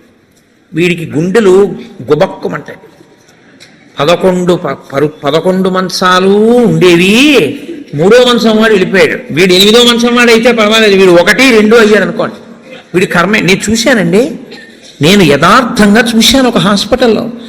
నేను దీన్నేమి హాస్యంగా చెప్తున్నానని మీరు అనుకోకండి. 3 మంచాలలో మధ్య మంచం ఆయన వెళ్ళిపోయాడు. నేను చూస్తున్నాను, ఎవరో కాదు మా బంధువే. ఏడుస్తుంటే డాక్టర్లు అన్నారమ్మా ఇక్కడ ఏడవకూడదు, నిశ్శబ్దంగా తీసుకెళ్ళి బయట ఏడవండి అన్నారు. ఎందుకంటే వాళ్ళు వెళ్ళిపోతారు గట్టిగా ఏడిస్తే, ఏడవకూడదు అన్నారు. నిజమే అది. వాడు అప్పటికే, నేను వెళ్ళిపోయిన వాడిని చూడటం లేదు, 1, 3 మంచాల వాళ్ళని చూస్తున్నాను. వాళ్ళు వీడు వెళ్ళిన మార్గం మూసుకుపోవుగాక అని వాళ్ళిద్దరు అలా చూస్తున్నారు. వీడు అదే వ్యాధితో జాయిన్ అయిన వాడికి ఎంత భయంగా ఉంటుందండి. గబాలను గోనుగుడలో బారేసి దగ్గర చేసి పట్టుకెళ్ళిపోతున్నారు బయటికి. పట్టుకెళ్ళిపోతుంటే ఆ బయటికి తీసుకెళ్ళిన తర్వాత ఇలా కిటికీలోంచి చూస్తే ఏం చేస్తున్నారో అన్నీ కనపడుతున్నాయి. కనపడుతుంటే వీడికి ఎలా ఉంటుంది, వీడి పరిస్థితి ఎలా ఉంటుంది?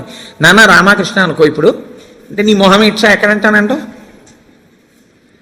తినలేడు, తాగలేడు, బయటికి వెళ్ళలేడు, తింటే తప్ప తాగితే తప్ప నిద్ర పట్టడం అలవాటుగా చేసుకుని ఉన్నవాడు.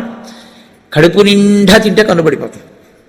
అందుకని రాత్రి అయ్యేటప్పటికీ బాగా తినేసి పడుకోవడం, నిద్రైపోవడం, మళ్ళీ లేవడం, మళ్ళీ తింటూ ఉండడం, ఇది అలవాటు అయిపోయింది చాలా కాలంగా. ఇప్పుడు కాదు, కోట్ల జన్మలుగా జీవుడు అలవాటు చేసుకున్నాడు దీన్ని. ఇప్పుడు తినకుండా తాగకుండా ఈశ్వరుణ్ణి నామం కూడా చెప్పు, ఇంతకన్నా క్లేశం ఇంకోటి ఏముంటుందంటే? తినద్దంటే క్లేశం, తాగద్దంటే క్లేశం. పోనీ తినద్దు తాగండం, తాగద్దు తినండం. తినద్దు తాగద్దని ఊరుకోడు భగవన్నామని చెప్పమంటాడు. తినద్దనేటప్పటికే ఏమవుతుందంటే, ఏకాదశి నాడు ఉపవాసం చేయండి అన్నాను అనుకోండి, ఇంకో దోషి ఇవాళ తినేద్దామండి రేపంతా ఉపవాసం అంటే. కాబట్టి తినద్దు అంటే భయం, తాగద్దు అంటే భయం. తినద్దు తాగద్దు అని ఊరుకోరు. భగవన్నామని చెప్పేటప్పుడు మనసును అలా ఈశ్వరుని యందు నిలబెట్టు అంటారు. ఇప్పుడు ఈ 3 సాధించడం మీ పిల్లల కోసం కాదు, మీ భర్త కోసం కాదు, భార్య కోసం కాదు. ఎవరి కోసం? ఎవరికి వారి కోసం. ప్రతి పక్షంలోనూ ఒకసారి ఈ ఎక్సర్సైజ్ చేస్తే, ఈ వ్యాయామం చేస్తే, రిహార్సల్ అని ఒకటి ఉంటుంది. అంటే చూడండి, ఒక నృత్య ప్రదర్శన చేసేవాళ్ళు 10 మాటలు బయట వేసుకుంటారు. ఒకసారి ఇలా వేద్దాం, ఇలా వేద్దాం, దాన్ని తీసుకొచ్చి చిట్ట చివర ఒకసారి రంగస్థలం మీద వేసేస్తారు. అలాగే ప్రతి పక్షంలోనూ ఒకసారి రిహార్సల్ వేస్తాడు. వెళ్ళిపోయేటటువంటి పద్ధతిని ఊహ చేస్తాడు. ఏమీ తినడం, ఏమీ తాగడం, ఈశ్వరుణ్ణే స్మరిస్తూ ఉంటాడు. ఇప్పుడు ఇది క్లేశపడిపోతూ ఉంటుంది. మనసుని మాత్రం ఈశ్వరుని ఎందే పెట్టుంచుతాడు. ఇది బాగా అలవాటైపోయింది. ఆ రోజు వచ్చేసింది, తినకూడదు తాగకూడదు, ఈశ్వరుడి మీద మనసు పెట్టాలి. అభ్యాసం కూసు విద్య కదూ, నిలబెట్టేస్తాడు. నిలబెట్టేస్తే ఏమయ్యాడు? ఆఖరి ఊపిరిలో కూడా ఆయన పేరు చెప్తూ వెళ్ళిపోతాడు. మరి డాక్టర్లు ఉన్నారు కదండి అని మీరు అనొచ్చు. 1,000,000 మంది వైద్యులు కూడి వచ్చినా కానీ మరణమయ్యేది వ్యాధి మాన్పలేరు. చచ్చిపోయే వాళ్ళందరూ డాక్టర్లు లేక చచ్చిపోయారు అనుకోకండి. ఈశ్వరుడు ఆయుర్దాయం ఇవ్వాలనుకుంటే డాక్టర్ రూపంలో అనుగ్రహించగలడంతే. ఈశ్వరుడు ఇచ్చినవాడు. కాబట్టి ఏకాదశి వ్రతానికి ఉన్న ప్రధాన ప్రయోజనమేమి? అది మృత్యువుని వచ్చినప్పుడు ఎలా ఉంటుందో తత్సంబంధమైనటువంటి తర్ఫీదు మనసుకు ఇచ్చుట. అందుకే ఏ వ్రతానికి చెప్పండి, ఏకాదశి వ్రతం చాపి త్రయం అత్యంత దుర్లభం అని ఎందుకంటారో తెలుసా అండి? అసలు నువ్వు అలా ఊహ చేస్తూ కూర్చుని సిద్ధంగా ఉండడం 1/2 గంట చెయ్యలేవు. ఓ వారం ఓ పక్షంలో చేసే, అయ్యి బాబోయ్ అలా మళ్ళీ ఏకాదశి వచ్చేస్తే మళ్ళీ అలా ఊహిస్తూ అలా ఉండాలంటే భయంగా ఉందండి, 3వ ఏకాదశి చేసేస్తానండి. కాబట్టి ఈశ్వరుడు అంటాడు, పోన్లే ఏడాదంతా చేయలేవా, బెంగెట్టుకోకు, ఏడాదంతటికి బదులుగా 3వ ఏకాదశి చేస్తావా, అప్పుడు నేను ఎన్ని ఫలితాలు ఇవ్వాలి నీకు? 23 ఏకాదశుల ఫలితం ఇవ్వాలి, అథవా ఈ ఏకాదశితో కలిపి 24 ఏకాదశుల ఫలితం ఇవ్వాలి. కానీ నేను ఒకటి ఎక్కువ అడుగుతాను, దానికి తగినంత నీకు ఇస్తాను. నేను అడిగిన ఎక్కువ చెయ్యాలి, నువ్వు అడిగిన దానికన్నా కొన్ని కోటి రెట్లు ఇస్తా, 3 కోట్ల ఏకాదశుల ఫలితం ఇస్తా. కానీ మామూలు ఏకాదశుల కన్నా విరుద్ధంగా నువ్వు దీన్ని చెయ్యాలి. ఎందువల్ల విరుద్ధంగా చేయవలసి ఉంటుంది 3 ఏకాదశి అంటే, మామూలు ఏకాదశి నాడు మీరు ఉపవాసం చేసేటప్పుడు పండు కాని, కాయ కాని, అథవా కాసిన పాలు కాని తాగితే ఉపద్రవం ఏం రాదు, దానికి దోషం పట్టదు శాస్త్రం. ఎందుకంటే శాస్త్రం ఉపవాసం మీద చర్చ చేస్తుంది. ఉపనిషత్తుల్లో ఆ విషయం ఉంది, వేదంలో ఆ విషయం ఉంది. ఎప్పుడెప్పుడు ఉపవాసం ఎలా చెయ్యాలి అన్నది ఉంది. ఆదివారం నాడు కానీ, పౌర్ణమి నాడు కానీ, అమావాస్య నాడు కానీ రాత్రి ఉపవాసం మాత్రమే చెయ్యాలి. పగటిపూట ఉపవాసం చేయకూడదు. ఆదివారం నాడు రాత్రి ఏమీ తినకూడదు, పౌర్ణమి నాడు రాత్రి ఏమీ తినకూడదు, అమావాస్య నాడు రాత్రి ఏమీ తినకూడదు. ఆ ఉపవాస నియమం అక్కడ వరకే. పగటిపూట మీరు భోజనం చేసినా పలహారం చేసినా శాస్త్రం అడ్డురాదు. సాధారణంగా శాస్త్రం ఏం చెప్తుందంటే 2 పర్యాయములు తీసుకోమని చెప్తుంది. 2 పర్యాయములు తీసుకోవచ్చు, కానీ ఇక రాత్రి వేళ తినకూడదు. అష్టమి తిథి, చతుర్దశి తిథి, ఈ 2 తిథుల్లో పగటి వేళ తినకూడదు, రాత్రి వేళ తినాలి. పగటి వేళ ఏమీ తినకుండా ఊరుకుని నక్షత్ర దర్శనం అయిన తర్వాత మాత్రం భోజనం చేయొచ్చు. అది ఒక్క అష్టమి చతుర్దశి తిథులకు. కాబట్టి ఈ తిథులలో ఉపవాసాలకి, వారములలో ఆదివారం ఉపవాసాలకి, ఎందుకంటే వారాలు అన్ని యుగాల్లో లేవు, కలియుగంలోనే వారాలు. మీరు రామాయణాన్ని చూస్తే రామాయణంలో వారాలు ఉండవు. కాబట్టి వార నియమం ఎవరికి వచ్చిందంటే ఒక్క కలియుగంలోనే వచ్చింది. కలియుగంలో ఆదివారమే ఉపవాసం ఎందుకు పెట్టారో తెలుసా అండి? ఆరోగ్యం భాస్కరాది చేత్, ఆరోగ్యము సూర్యభగవానుడి యొక్క అనుగ్రహంతో నిలబడుతుంది. సూర్యభగవానుడు అధిదేవతగా కలిగినటువంటి రోజు, ఆయన యొక్క తేజస్సు ఎక్కువగా పరిపుష్టమయ్యే రోజు భానువారము, ఆదివారం. అటువంటి సూర్యభగవానుడి యొక్క అనుగ్రహం కలగాలి అంటే ఆదివారం నాడు ఉపవసించాలి. ఉపవసించుట అన్న మాటని మీరు ఎప్పుడు 2 కోణాల్లో అర్థం చేసుకోవాలి. 2 కోణాల్లో అర్థం చేసుకోవడం అంటే, కడుపు ఖాళీ అయిన తరువాత మళ్ళీ వేయకుండుట. శరీరానికి ఆరోగ్యం ఎప్పుడూ డాక్టర్ దగ్గరికి వెళ్లకుండా ఉండడానికి 3 ఉన్నవాడు వెళ్ళడు అని ఆయుర్వేదం చెప్తుంది. ఎవరు వెళ్ళడు అంటే, కడుపులో వేసిన పదార్థమంతా ఖాళీ అయ్యే వరకు మళ్ళీ వెయ్యనివాడు. కడుపులో పదార్థం వేశారనుకోండి, అది పూర్తిగా పచనం అయిపోయి కడుపు ఖాళీ అయింది, అప్పటి వరకు వేడు మళ్ళీ. అలా వెయ్యని వాడెవడో వాడు వైద్య దర్శనం చెయ్యడు. ఎడం పక్కకి తిరిగి ఎడమ చేతిని తల కింద పెట్టుకుని గుండెలు పరుపుకో బొంతకో తగిలేట్టుగా పడుకున్నవాడు వైద్యుణ్ణి చూడడు. 3, ప్రతిరోజు రాత్రి తాంబూల చర్వణం చేస్తూ కొంచెం సేపు నడిచి పడుకునేవాడు వైద్యుణ్ణి చూడడు. ఈ 3 పూర్ణారోగ్యానికి ఆయుర్వేద శాస్త్రం విధించినటువంటి నియమాలు. అందుకని అలాగే పడుకోవాలి. అందుకే మీరు ఎప్పుడైనా మహాత్ములు పడుకోవడం చూస్తే ఎప్పుడు ఎడం పక్కకే పడుకుంటారు. కారణం ఏంటంటే ఎడం పక్క పడుకోవడం ఆరోగ్యాన్ని ఇచ్చేస్తుంది, వైటల్ ఆర్గాన్స్ అన్నింటినీ సేఫ్ గార్డ్ చేస్తుంది. నేను ఒకసారి డాక్టర్ని అడిగి, అది ఏంటంటే అలా ఉంది ఆయుర్వేదంలోని. నిజమేనండి, అలాగే పడుకోవాలన్నారు.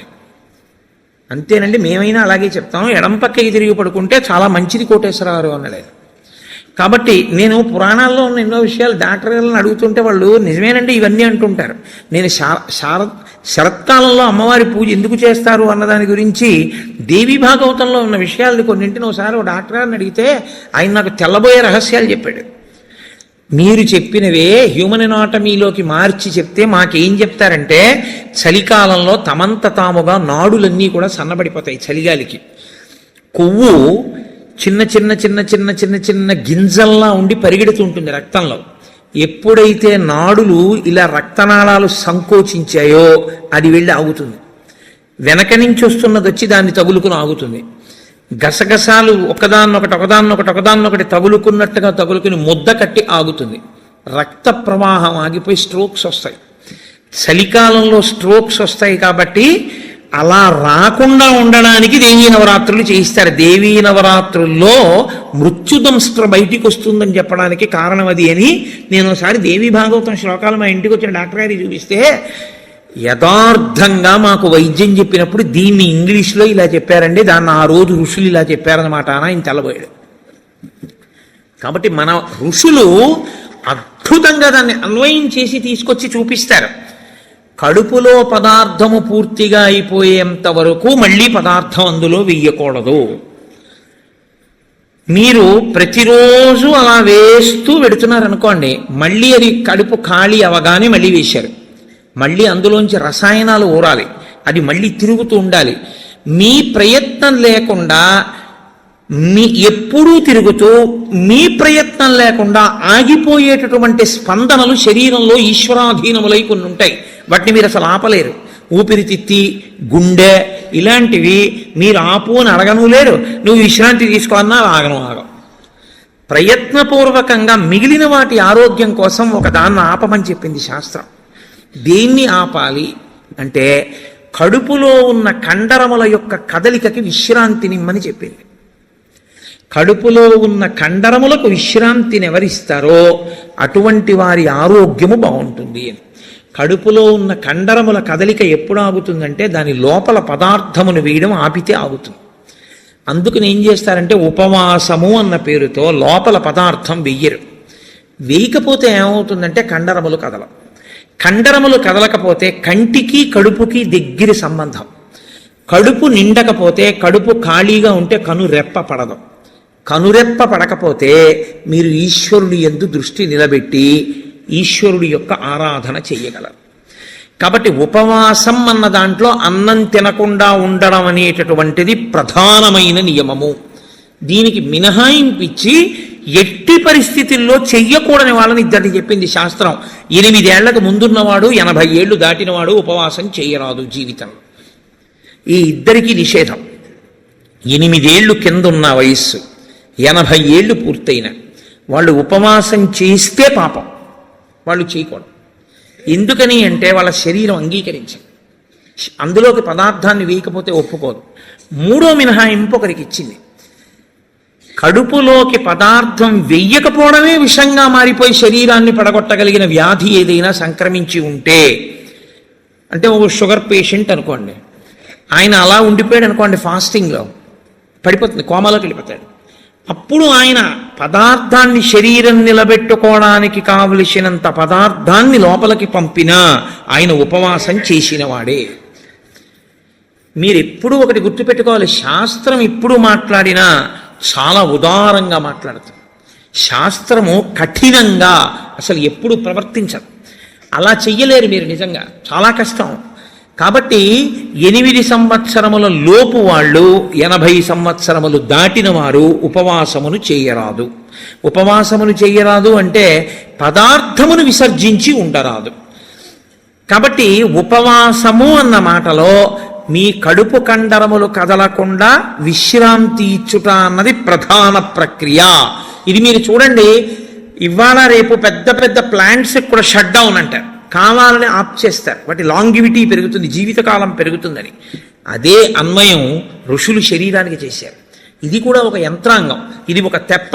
ఇది ఉంటే నువ్వు పుణ్యం చేస్తావు, ఇది ఉంటే నువ్వు ఇంకొక ధర్మకార్యం చేస్తావు. అసలు ఇదే లేకపోతే ఇంకేం చేస్తావు? ఇక జీవుడు చేసుకోవడానికి ఏం లేదు, ఇది ఉపకరణం. కాబట్టి దీన్ని చాలా జాగ్రత్తగా నిలబెట్టుకోవాలి.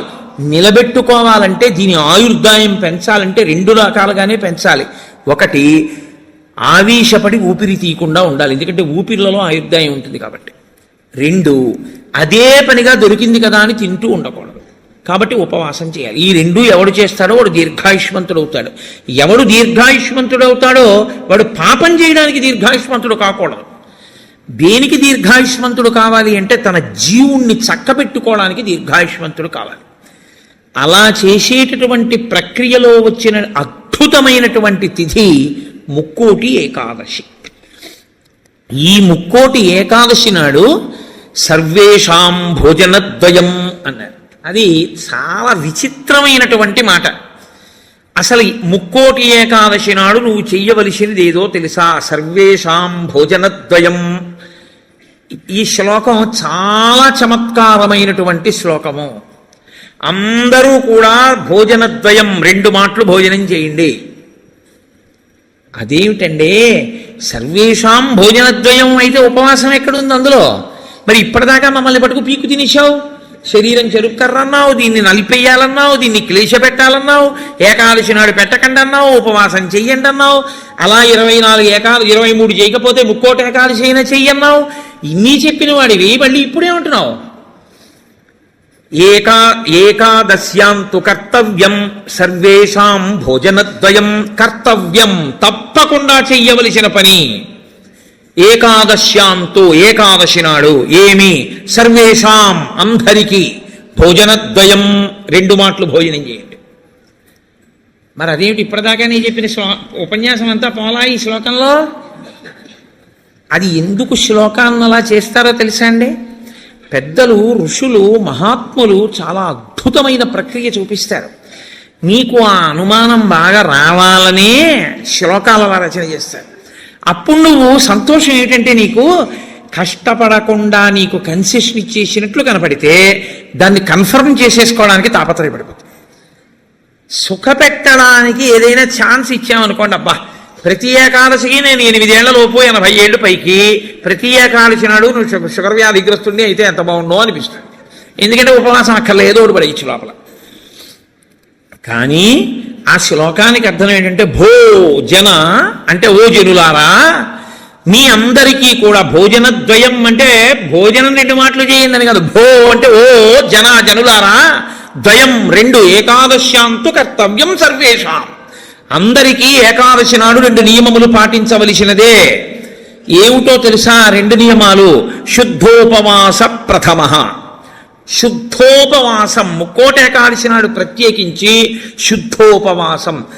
ద్వైతులు నిర్జలోపవాసం చేస్తారు. అసలు వాళ్ళు ఏకాదశి నాడు ద్వైత సంప్రదాయంలో ఉన్న వాళ్ళ ఇంటికి మీరు వెళ్ళినా నీళ్ళు ఇవ్వరు. వాళ్ళు ఏకాదశి నాడు సత్యనారాయణ వ్రతం చేసుకోండి అంటే వాళ్ళు చేయరు. ఎందుకో తెలుసా అండి? ఈశ్వరుడికి నైవేద్యం పెట్టవలసి వస్తుంది. ఈశ్వరుడికి నైవేద్యం పెట్టద్దు వ్రతం చేస్తే, ఆయనకు కూడా పెట్టరు. ఆయనకి పెట్టడం కాదు, మీరు వాళ్ళ ఇంటికి వెడితే మీకు పండోకాయ కూడా చేతిలో పెట్టరు. ఏమనుకోకండి, మీరు ఏకాదశి నాడు వచ్చారు మేము ఇవ్వలేమంటారు. వాళ్ళు ఉమ్ము కూడా గుటక వెయ్యరు, మంచినీళ్లు కూడా తాగరు. మరి అలా రోహిణీ కార్తెలోనూ అప్పుడు ఎలా ఉంటారండి అని మనకు అనుమానం వస్తుంది. అలాగే ఉంటారు. ఇక్కడ కాదు, రాజస్థాన్ ఎడారిలో ఉంటారు. తెలుసా అండి? వాళ్ళకి ఈశ్వరుడి మీద ఉన్న నమ్మకం అటువంటిది. ఏకాదశి వ్రతం వాళ్ళకంత గట్టిది. ఒకసారి ద్వైత సంప్రదాయంలో చాలా సమున్నతమైన స్థితిని పొందినటువంటి వారు, చాలా లబ్ధ ప్రతిష్ఠులు, నేను పేరు ఎందుకు వాడాలి బాగుండదు, వారి ఇంటికి వెళ్ళాను నేను, మా గోపాలకృష్ణ గారు, మేము. వెడితే ఆయన ఏకాదశి నాడు మేము వెళ్ళాం. వెడితే ఆయన అన్నారు, మీరు ఏమనుకోకండి, నేను మంచినీళ్ళు కూడా ఇవ్వను, ఎదురుగుండా మామిడి చెట్ల కాయలు ఉన్నాయి కానీ నేను ఇవ్వనని ఆ ఇంట్లో ఉన్న నౌకర్ని పిలిచి నేను చూడకుండా 4 కాయలు కోసి వాళ్ళకి ఇయ్యన్నారు తప్ప ఆయన కోసి ఆయన చేతితో ఇవ్వాల. ఆయన పెట్టలేనివాడు కాడు, పెట్టుకోనివాడు కాడు, మహాత్ముడు, చాలా గొప్పవాడు, చాలా పెద్ద పదవి చేశాడు ఆయన. ఇప్పటికీ ఆంధ్రదేశంలో స్మరింపబడుతుంటాడు. ఎందుకో తెలుసా అండి? ఆ సంప్రదాయం అటువంటిది. వాళ్ళు ఏకాదశి నాడు శుద్ధోపవాసం, వాళ్ళు నిర్జలోపవాసం, నీటి గుటక కూడా వాళ్ళు వేయరు. కాబట్టి ముక్కోటి ఏకాదశి నాడు నువ్వు అలా చేస్తావా? 23 ఏకాదశులు మినహాయింపిస్తాను. శుద్ధోపవాస ప్రథమ అది చేసేస్తే అయితే ఏదో అలా మొత్తానికి నేను నానా కష్టాలు పడి ఏదో అశుద్ధోపవాసం చేసేస్తానండి, 3 కోట్ల ఏకాదశుల ఫలితం వచ్చేస్తుంది కదా అంటారేమో. సత్కథా శ్రవణం తథాహ, కేవలం తినకుండా కూర్చుంటే ఫలితం ఇవ్వరు. సత్కథా శ్రవణం, మీరు ఏదో భగవత్ సంబంధమైన విషయాన్ని వింటూ ఉండాలి 12 ఘడియలు వచ్చేవారు. ఏకాదశి తిథి పరివ్యాప్తమై ఉన్నంతసేపు తినకుండా ఉండడం ఎంత ప్రధానమో 12 ఘడియలు రాగానే తినేయడం అంత ప్రధానం. ధర్మం మారిపోతుంది అంతే. అందుకే అన్ని రోజుల కన్నా చాలా తొందరగా చద్దన్నం వండుకున్నట్టుగా తెల్లవారుజామున లేచి వంట చేసుకుని తినేసేది ఎప్పుడో తెలుసా అండి? 12 తినాడు తింటారు. 12 పారణ మధ్యాహ్నం చేయకూడదు, 12 తిథి ప్రవేశించగానే చెయ్యాలి. అందుకే ఏకాదశి వ్రతం చేసిన వాడికి శ్రీ మహావిష్ణువే అందేశారు. అంబరీషుడికి దొరకలా? అంబరీషోపాఖ్యానం ఏకాదశి వ్రతం కాదు. 12 ఘడియలు రాగానే నేను పారణ చెయ్యాలంటే కదా, దుర్వాస మహర్షి రాకపోతే నీళ్లు పుచ్చేసుకో, ఫోన్లేవయా మధ్యాహ్నం ఉండదా, 12 సాయంకాలం ఉండదా, ఎప్పుడొస్తే అప్పుడే తింటానని కూర్చున్నాడా? ద్వాదశి ఘడియలు వచ్చేస్తున్నాయి, మరి ఏం చేయను అంటే పోనీ భోజనం చేయకపోతే నీళ్లు తాగే అన్నారు. నీళ్లు తాగేస్తే కదా ఆయనకి పాపం వచ్చింది. కాబట్టి ఏకాదశి వ్రతం నాడు ఉపవాసం ఎంత ముఖ్యమో ద్వాదశి తిథి ప్రవేశించగానే ద్వాదశి ఘడియ తగలగానే అన్నం తినేయడం అంత ముఖ్యం. అన్నం తినేయడం అంత ముఖ్యం అంటే చొక్కా వేసుకుని డైనింగ్ టేబుల్ మీద తినేస్తే ఏకాదశి వ్రతాన్ని కొక్కెత్తుకుపోతుంది. అన్నం ఎలా తినాలో అలాగే తినాలి. పైన చొక్కా బనీను లేకుండా శ్రద్ధాళువు అయి తినాలి. నువ్వు ఏకాదశి ఉపవాసం చేసి ద్వాదశి నాడు ఇంకో వాళ్ళ ఇంట్లో హస్తోదకం పుచ్చుకున్నావు అనుకో, నీ ఏకాదశి వ్రతం పనికిరాదు. అది ఏ నిత్యము చెరించేటటువంటి వారు అటువంటి వారికి పనికొస్తుంది, లేదా ఏదో మహత్తరమైన ప్రయోజనం కోసం తప్పక బయట ఉండవలసి వస్తే వేరు తప్ప అసలు ఉపవాసం చేసిన వాడు తనింట తాను తినాలి. ఎందుకో తెలుసా అండి? మరి మీ ఇంట్లో ఈశ్వరుడికి తులసిదళం వేశావా, మీ ఇంట్లో ఈశ్వరుడికి మహానైవేద్యం పెట్టావా? ఆయన ఉపవాసం లేడక్కడ, ఆయనకి ఏది నైవేద్యం ఏది? నేను మా ఇంటికి తాళం వేసేసి ఇక్కడికి వచ్చి నేను ఇక్కడ ఉపవాసం ఏమిటి? నేను ఇక్కడ ఉపవాసం చేశాను, బాగుంది. ద్వాదశి నాడు మహానైవేద్యం ఎవరికి పెట్టను? నా సింహాసనంలో స్వామి ఉన్నారా? నా సింహాసనంలో స్వామికి అర్చన ఉండాలా? ఆయనకి నేను హస్తయోహో అర్ఘ్యం సమర్పయామి, పాదయోహో పాద్యం సమర్పయామి అని మహానైవేద్యం పెట్టానని నేను తినాలి. నేను ఎవరికి పెట్టను? నా భార్య ఏం పచనం చేసింది, ఎక్కడ వండింది? అందుకే పెద్ద పెద్ద నైమిత్తిక తిథులలో అసలు ఇల్లు విడిచిపెట్టి వెళ్ళకూడదు. వెడితే ఏమవుతుందంటే అసలు తను చేయడానికి అవకాశాన్ని కోల్పోతాడు. మరి నువ్వెందుకు వచ్చావు గుంటూరు అనొచ్చు. ఇంతకన్నా గొప్ప విషయం ఏదో చెయ్యవలసిన అవసరం ఒకటి ఉంది. ఈ సంవత్సరం నేను వదిలిపెట్టినా నేను అలా వెళ్ళడం వల్ల ఒక పెద్ద ప్రయోజనం ఒకటి జరగాలి అని నేను అనుకున్నప్పుడు నేను స్వామికి నమస్కారం చేసి బయలుదేరిపోతానంతే. అప్పుడు అదొక త్యాగం. నేను దాన్ని విడిచిపెట్టేసుకోవడమే త్యాగం అంతే. అందుకే ఏకాదశి వ్రతం అంటే ఏకాదశి వస్తోంది కదండి నేను బయటికి ఎలా వస్తానని అడగాలి నువ్వు. అంతేగాని ఏకాదశి వస్తుంటే నువ్వు బయటికి వెళ్ళిపోతే వ్రతం ఎలా చేస్తావు? కాబట్టి గుంటూరు వచ్చి ఉపవాసం చేయొచ్చా? చేయకూడదు. కాకినాడలో ఉండి ఉపవాసం చేయాలి. కాబట్టి ముక్కోటి ఏకాదశి చెయ్యడం అంటే శుద్ధోపవాస ప్రథమ నిర్జలోపవాసమే. అంతకన్నా మరి నేను మినహాయింపులు ఇచ్చి చెప్పడం నా వల్ల కాదు. కానీ శాస్త్రం ఒక్కరి విషయంలో మినహాయింపు ఇచ్చింది. శరీర కష్టం చేసుకుని బ్రతికేవాణ్ణి మాత్రం ఉపవాసం చెయ్యమని నిర్బంధించవద్దు. వాడు పడిపోతాడు స్పృహ తప్పి నీళ్ళు తాగకపోతే. కానీ అవకాశం ఉన్నవాళ్ళు మాత్రం తప్పకుండా చెయ్యవలసినదే, అంతకన్నా మార్గము లేదు. కాబట్టి శుద్ధోపవాస ప్రథమ నిర్జలోపవాసమే చెయ్యాలి. యథార్థమునకు మంచినీటి చుక్క కూడా ఇక ఏకాదశి తిథి నాడు పుచ్చుకోకూడదు. ద్వాదశి వచ్చింది ఇక నువ్వు ఉపవాసం ఉండకూడదు. ద్వాదశి తిథియందు ఉండగా, తిథియందు పరివ్యాప్తమై ఉండగా నువ్వు ఉపవసించి ఉండకూడదు. మళ్ళీ వ్యతిరేక ఫలితం వస్తుంది. ద్వాదశి తిథి ప్రవేశించేసింది ఇక నువ్వు పారణ చేసేయాలంతే. ఎలా పారణ చేయాలో తెలుసా అండి? ద్వాదశి తిథి ప్రవేశించేటప్పటికి నువ్వు పరిశేచనం చేసేయాలంతే. ద్వాదశి ఉదయం 6:30కు వచ్చిందనుకోండి, మీరు 6:30 లోపల మీ భార్య గారు మీరు సంధ్యావందనం అనుష్ఠానం పూర్తి చేసే లోపల ఆవిడ మహానైవేద్యం సిద్ధం చేసి తీసుకొచ్చి ఇచ్చేయాలి. మీరు నైవేద్యం పెట్టేసి ఆ రోజు 6:30కి భోజనం చేసేయాలి. నాకు సహించదండి అనకూడదు, చేసేయడమే. ఏకాదశి వ్రతమునందు ద్వాదశి కలిసిపోయి ఉంటుంది. నేను చెప్పింది అబద్ధమైతే అంబరీషోపాఖ్యానం అబద్ధమే, అంబరీషోపాఖ్యానం అబద్ధమైతే వ్యాసుడే అబద్ధం. కాబట్టి నేను చెప్పింది నిజం. ఏకాదశి వ్రతం అంటే అంతే, అలాగే చేస్తాను. ఇలా కాని చెయ్యగలిగితే ముక్కోటి ఏకాదశి నాడు నీకు నేను 3 కోట్ల ఏకాదశులు చేసిన ఫలితాన్ని నీ ఖాతాలో వేసేస్తాను. ఎందుకో తెలుసా? 1 శరీరమును క్లేశపెట్టావు, 2 మనసును ఏకాగ్రతతో నిలబెట్టావు. కాబట్టి ఏం చేయాలంటే మార్చి మార్చి మార్చి మార్చి మార్చి మార్చి భగవత్కథ యందు కూర్చోవాలి. మరి ఇక దేనికి లేవాలి? శరీర శోధన చేయడానికి, మూత్ర విసర్జన చేయడానికి లోపలికి వెళ్ళి నీళ్లు లేవు, మల విసర్జన చేయడానికి లోపల వేసిన పదార్థం లేదు, ఇంకెందుకు లేవడం? కాబట్టి లేవక్కర్లేదు. కాబట్టి ఏకాదశి రాగానే కూర్చుంటే ద్వాదశి వచ్చాక లేదు. అయితే అప్పుడు అందులో ఏముంది? జాగరణ కూడా ఉందా? ఉందా లేదా? ఏకాదశి నాడు ఉపవాసం అంటే అన్నం తినకుండా పగట కూర్చోవడం అని మీకు ఎవరు చెప్పారు? జాగరణ కూడా ఉంది. అందుకే ముక్కోటి ఏకాదశి నియమాలు అన్వయమయ్యేది మళ్ళీ 3 తిథులకు అన్వయం అవుతాయి. 1 మహాశివరాత్రి, 2 గోకులాష్టమి, 3 శ్రీరామనవమి. ముక్కోటి ఏకాదశి నాడు ఏ నియమాలు పాటిస్తారో అవే నియమాలు ఆ 3 తిథుల్లో పాటించాలి. ఈ 3 తిథులలో కూడా మీరు రాత్రి నిద్రపోకూడదు, పగల ఏమీ తినకూడదు. అందుకే చూడండి, మహాశివరాత్రి నాడు నేను పరిచయం చేయడానికి మీకు ఆ తిథి బాగుంటుంది.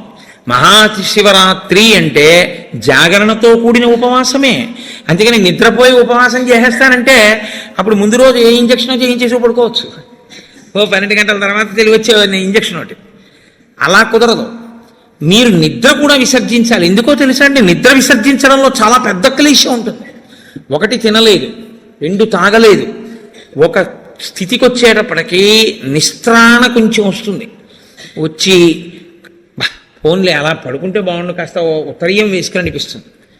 అలా పడుకోకూడదు. అందున దీక్షితుడు అందుకే ఎప్పుడు పడితే అప్పుడు, ఎక్కడ పడితే అక్కడ నిద్రపోకూడదు. అలాగా మీరు పగలు రాత్రి కూడా ఏకాదశి తిథి ఉన్నంతసేపు, అంటే ఏకాదశి ఎప్పుడు మొదలైందో అప్పుడు ఒక రాత్రి కూడా పరివ్యాప్తం అవుతుంది. ఆ రాత్రి ఆ పగలు మీరు జాగరణ యందు ఉపవాసమునందు ఉండాలి. అంటే మారుస్తూ ఉండాలి. ఒకటే చేస్తున్నారనుకోండి, మనసు ఏమవుతుందంటే దాన్ని విడిచిపెట్టి ఇంకో చోటుకి వెడుతుంది. అందుకే ఏకాదశి చేసేటప్పుడు ఏం చేస్తారంటే సంఘంగా చేస్తారు. సాధారణంగా ఏకాదశి తిథిని ఒక్కడే చేయడం కొంచెం కష్టం. ఒక సంఘంగా అనుకుని ఏం చేస్తారంటే, ఏదో ఏకాదశి ప్రవేశించేటప్పటికీ సంధ్యావందనం చేసుకుని ఇంట్లో కులదేవతార్చన చేసుకుని అందరూ కలిసి దేవాలయానికి చేరుకుంటారు. అందరూ కలిసి ఈశ్వరునికి సత్యనారాయణ వ్రతం చేస్తారు. అందరూ కలిసి విష్ణు సహస్రనామ స్తోత్ర పారాయణం చేస్తారు. అందరూ కలిసి త్యాగరాజస్వామి సంగీత విభావరి వింటారు. అందరూ కలిసి భజన చేస్తారు. అందరూ ఎవరో లేచి నాట్యం చేస్తారు. మిగిలిన వాళ్ళు చూస్తుంటారు. మారుస్తారు. మార్చి మార్చి మార్చి మార్చి భగవత్ శబ్దమునందే లీనమైపోతారు. ఏది చేస్తున్నా ఈశ్వర నామం పడుతూ ఉంటుంది. ద్వాదశి నాడు అన్నం తింటుంటే ఏది విన్నా గోవింద గోవింద అని అవే వినపడుతుంటాయి. ఇంకా ఏదో వెంకటాచలంలో 10 రోజులు ఉండి వచ్చిన వాడికి ఎక్కడ చూసినా గోవిందా అని వినపడినట్టు ఇంకా అస్తమానం గోవిందా అని వినపడుతుంటుంది. అంతగా నువ్వు ముక్కోటి ఏకాదశిని చెయ్యగలిగితే, అలా చేసినప్పుడు నీకు 3 కోట్ల ఏకాదశుల ఫలితాన్ని నీ ఖాతాలో వేస్తాను. నాకు ఇప్పుడు చెప్పండి, నిజంగా ముక్కోటి ఏకాదశి చేసేవాళ్ళు ఎంతమంది? ఎవరికి వెయ్యాలా ఫలితం? 24 ఏకాదశుల్లో ఒక్క ఏకాదశి అలా చేయగలవా అంటే దాని అర్థం ఏమిటో తెలుసా అండి? ఒక ఏకాదశి నిజంగా అలా చెయ్యాలని మీరు అనుకుంటే కనీసం ఇంకో ఏకాదశి మీరు అలా రిహార్సల్ వేయాలి. మీరు ఇంకో ఏకాదశికి రిహార్సల్ వేస్తే అది వస్తోంది ఇబ్బంది, కాబట్టి ఆ రోజుని ఇది రాకుండా చూసుకుందామని మీరు జాగ్రత్త పడతారు. ఓ పని చేస్తున్నారనుకోండి, ముందే ఇలా చేస్తే బాగుంటుంది, ఇలా చేస్తే బాగుంటుందని ప్రణాళిక రచిస్తారే, ప్రణాళికా రచనకు పక్కన ఇంకొక ఏకాదశి జరగాలి. అందుకే ముక్కోటి ఏకాదశి ఒక ఏకాదశి ఎవడు చేయడు, పక్కన ఇంకో ఏకాదశి చేస్తాడు. మీరు ఏదో ఏకాదశి చేశారనుకోండి, ఓహో ఏకాదశి చేస్తే ఇదిగో ఇలా ఇలా ఇబ్బందులు ఉంటాయి. నేను మీకు ఒక ఉదాహరణ చెప్తాను. ఏకాదశి రేపు వ్రతం చేద్దాం అనుకుని ముందు రోజు మీరు పుల్లని పదార్థాలు, తీయటి పదార్థాలు బాగా తినేశారనుకోండి, మీరు ఇంకా దాహాన్ని ఆపలేరు. దాహము తనంత తాను పొటమరించకుండా ఉండాలి అంటే మీరు శారీరకమైన ఆంతరమైన జాగ్రత్తలు కొన్ని తీసుకోవాలి. ఒకటి, వేడిగా ఉన్న చోటుకి వెళ్ళి మీరు కూర్చోకూడదు, శరీరం పడిపోతుంది, డిహైడ్రేట్ అయిపోదు. కాబట్టి అందుకే పరమేశ్వరుడు కూడా అనుకూలమైనటువంటి కాలంలో ఇచ్చాడు, పుష్యమాసంలో ఇచ్చాడు. నీటిని శరీరం ఎక్కువ డిమాండ్ చేయదు ఈ టైంలో. ఇది ఆయన పట్టుకెళ్ళి రోహిణీ కార్తీలో పెట్టాడు అనుకోండి, అసలు ఉండడు ఆవిడ చేసేవాడు కదండి. అందుకని పట్టుకొచ్చి హేమంత ఋతువులో పెట్టాడు, తనంత తాను పైనుంచి చల్లగా ఉంటుంది. కాబట్టి ఏకాదశి చెయ్యడం అంటే దాని అర్థం ఏమిటో తెలుసా అండి? దానికి 3 రోజులు ముందు నుంచి మీరు పదార్థముల మీద అదుపులోకి వచ్చేయాలి. ఇక ఒక్కసారి అది తింటే మళ్ళీ ప్రయత్నపూర్వకంగా మీరు మంచినీళ్లు తాగాలనుకుంటే తప్ప దాహం వేయకుండా శరీరం నిలబడగలిగినటువంటి రీతిలో ఆహారం ఏది ఉంటుందో అటువంటి ఆహారాన్ని ఎంచి అంత సాత్విక ఆహారంతో నిలబెట్టాలి. ముందు నిలబెడితే ముక్కోటి ఏకాదశి నాడు నీళ్ళు అడగకుండా ఉంటుంది, శక్తి లోపల నిలబడుతుంది. అంతకు ముందు కొన్ని రోజుల పాటు మీలోని శక్తిని క్షయం చేసేయకుండా మీరు ఉండాలి. మీ తేజోక్షయం చేయకూడదు. అంతకన్నా ఇంకో మాట నేను చెప్పను. అలా మీరు నిలబడగలిగితే ముక్కోట ఏకాదశికి మీరు సిద్ధపడగలుగుతారు. అకస్మాత్తుగా ముక్కోట ఏకాదశి ఓటీ చేసేస్తానంటే కుదరదు. కాబట్టి అసలు ముక్కోట ఏకాదశి అన్నదాని యందు ఎంత సత్యమైన వాక్కులున్నాయో, శరీరమును క్లేశపెట్టడం అనేటటువంటిది శాస్త్రమునందు ప్రతి 11 రోజుల్లో ఒక రోజు తప్పదు. ఏకాదశి అంటే ఆ 11 ఈశ్వరుని యందు నిలబడాలి. 5 జ్ఞానేంద్రియాలు, 5 కర్మేంద్రియాలు, మనస్సు 11 నిలబెట్టాలి. దానికి ఉపవాసం చెయ్యాలి. అథవా ముక్కోటేకాదశి నాడు చెయ్యగలిగినటువంటి ఈ పరిస్థితులన్నింటినీ మీరు సమన్వయం చేసుకున్నా, శరీరాన్ని నిలబెట్టినా, మీ మనసుని తీసుకెళ్లి ఈశ్వరుడి దగ్గర పెట్టడం మాత్రం అంత తేలికైన విషయం కాదు. కాబట్టి నేను మిమ్మల్ని అందరినీ నిరుత్సాహపరుస్తున్నాను అని మీరు అనుకోవద్దు. మీరు ఎప్పుడూ ఒక్క విషయం గుర్తుపెట్టుకోండి. మీరు ఏం చేశారు అన్నదాన్ని బట్టి 100% సిలబస్ బట్టి మార్కులు ఈశ్వరుడు వేయడు. మీ ప్రయత్నాన్ని చూసి హర్షించి వేసేస్తాడు ఆయన. అసలు మీరు సంకల్పం ఒకటి చేశారనుకోండి, వచ్చే సంవత్సరం ముక్కోటేకాదశి మనం ఎలా చేసుకుందాం అని ఓ 10 మంది పెద్దలు కూర్చుని, వచ్చే ఏడాది మన దేవాలయంలో ముక్కోటేకాదశి చేద్దాం, వచ్చే ఏడాది ముక్కోటేకాదశి చేయడానికి నిజంగా అలా శరీరంలో పదార్థం వెయ్యకపోయినా నిలబడగలిగిన శరీరాలు ఇన్నున్నాయి. ఇందులో ఎంతమంది ఆ దారుఢ్యం ఉన్న వాళ్ళు ఉన్నారు? వాళ్ళని సప్తమి తిథి నుంచే మనం ఎలా సిద్ధం చేద్దాం. వాళ్ళని సిద్ధం చేసి ముక్కోటేకాదశి నాడు ఎంతసేపు ఉండగలిగితే అంతసేపు ఉంటాడు. ఇక తప్పలేదు, 4 నీళ్లు గుటకలు వేయవలసి ఉంటుంది. నన్ను నమ్మండి, మీ ఉపవాసం పాడవు. అది పుచ్చుకోకపోతే శరీరం పడిపోతుంది. ఇప్పుడు ధర్మం ఏమైపోతుందో తెలుసా అండి? ఆమరణ నిరాహార దీక్ష శాస్త్రమునందు అత్యంత మహాపాపము. మీ శరీరం పడిపోయే వరకు మీరు ఏమీ తినను, ఏమీ తాగదు అని భీష్మిస్తే ఆ వ్రతఫలం ఇవ్వరు, పిశాచత్వం ఇస్తాడు. అన్నం తినకుండా, నీళ్లు పుచ్చుకోకుండా ఎవడైనా శరీరాన్ని పడగొడితే వాడి జీవుణ్ణి పిశాచంలోకి ప్రవేశపెడతారు. అందుకని ఇప్పుడు మీ ప్రయత్నం మీరు చేశారు, ఇక శరీరం పడిపోతుంది, తప్పదు, నీళ్లు పుచ్చుకోవాలి. ఇప్పుడు మీరు ఎంత నీరు తాగితే శరీరం నిలబడుతుందో అన్ని నీళ్లు తాగారు, అది ఉపవాసంలో అంతర్భాగం అయిపోతుంది.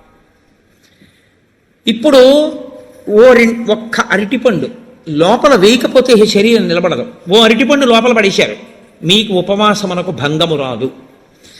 కాబట్టి గురుముఖత చాలా జాగ్రత్తగా శాస్త్రము చెప్పిన నియమములను బాగా విని, అసలు దాని మీద తర్ఫీది ఏడాది మొదలుపెట్టారనుకోండి, మీరు చాలా తక్కువ మందితో మేము ఇలా చేస్తాం అన్న సంకల్పం 1. 2, అన్నిటికన్నా ప్రధానంగా దృష్టిలో పెట్టుకుని చెయ్యవలసింది ఏమిటో తెలుసా అండి? నీరు పుచ్చుకోకుండా, ఆహారము పుచ్చుకోనప్పుడు మనసు ఆ స్థితికి వెడుతున్నప్పుడు ఎంత ఖేదపడుతుందో ఇప్పుడు అర్థమవుతోంది.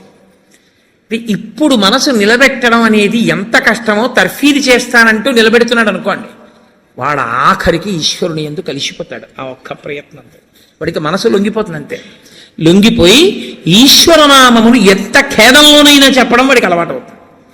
దీనికి ముక్కోటి ఏకాదశి వచ్చింది. అయితే ముక్కోటి ఏకాదశి నాడు జరిగేటటువంటి క్రతువులలో ఒక భాగంగా ఉత్తరద్వార దర్శనము అని ఒకటి ఉంటుంది. ఇది మళ్ళీ సంప్రదాయంలో ఒక్క వైష్ణవ దేవాలయాల్లోనే. అసలు ఇంకా నేను పరమ సత్యం చెప్పవలసి వస్తే ఇది యథార్థమునకు ఒక్క శ్రీరంగ క్షేత్రమునకే సంబంధించింది. అందుకే ఉత్తరద్వారం తీయడం అన్నది ఒక్క శ్రీరంగ క్షేత్రానికే ఉంది. అసలు నిజానికి మిగిలిన క్షేత్రాల్లో ఉత్తరద్వారాలు తీయడాలనే మాటలు లేవు. కాలక్రమంలో ఏమైందంటే అందరూ శ్రీరంగ క్షేత్రానికి వెళ్ళి ఇన్ని కోట్ల మంది ఉత్తరద్వార ప్రవేశం చేయలేరు. కాబట్టి కొంతలో కొంత ఎక్కడ ఉన్న విష్ణు క్షేత్రాన్ని అక్కడే శ్రీరంగ క్షేత్రంగా భావన చేసి రంగనాథుణ్ణి స్మరిస్తూ ఉత్తరద్వారంలోంచి వెడతారు.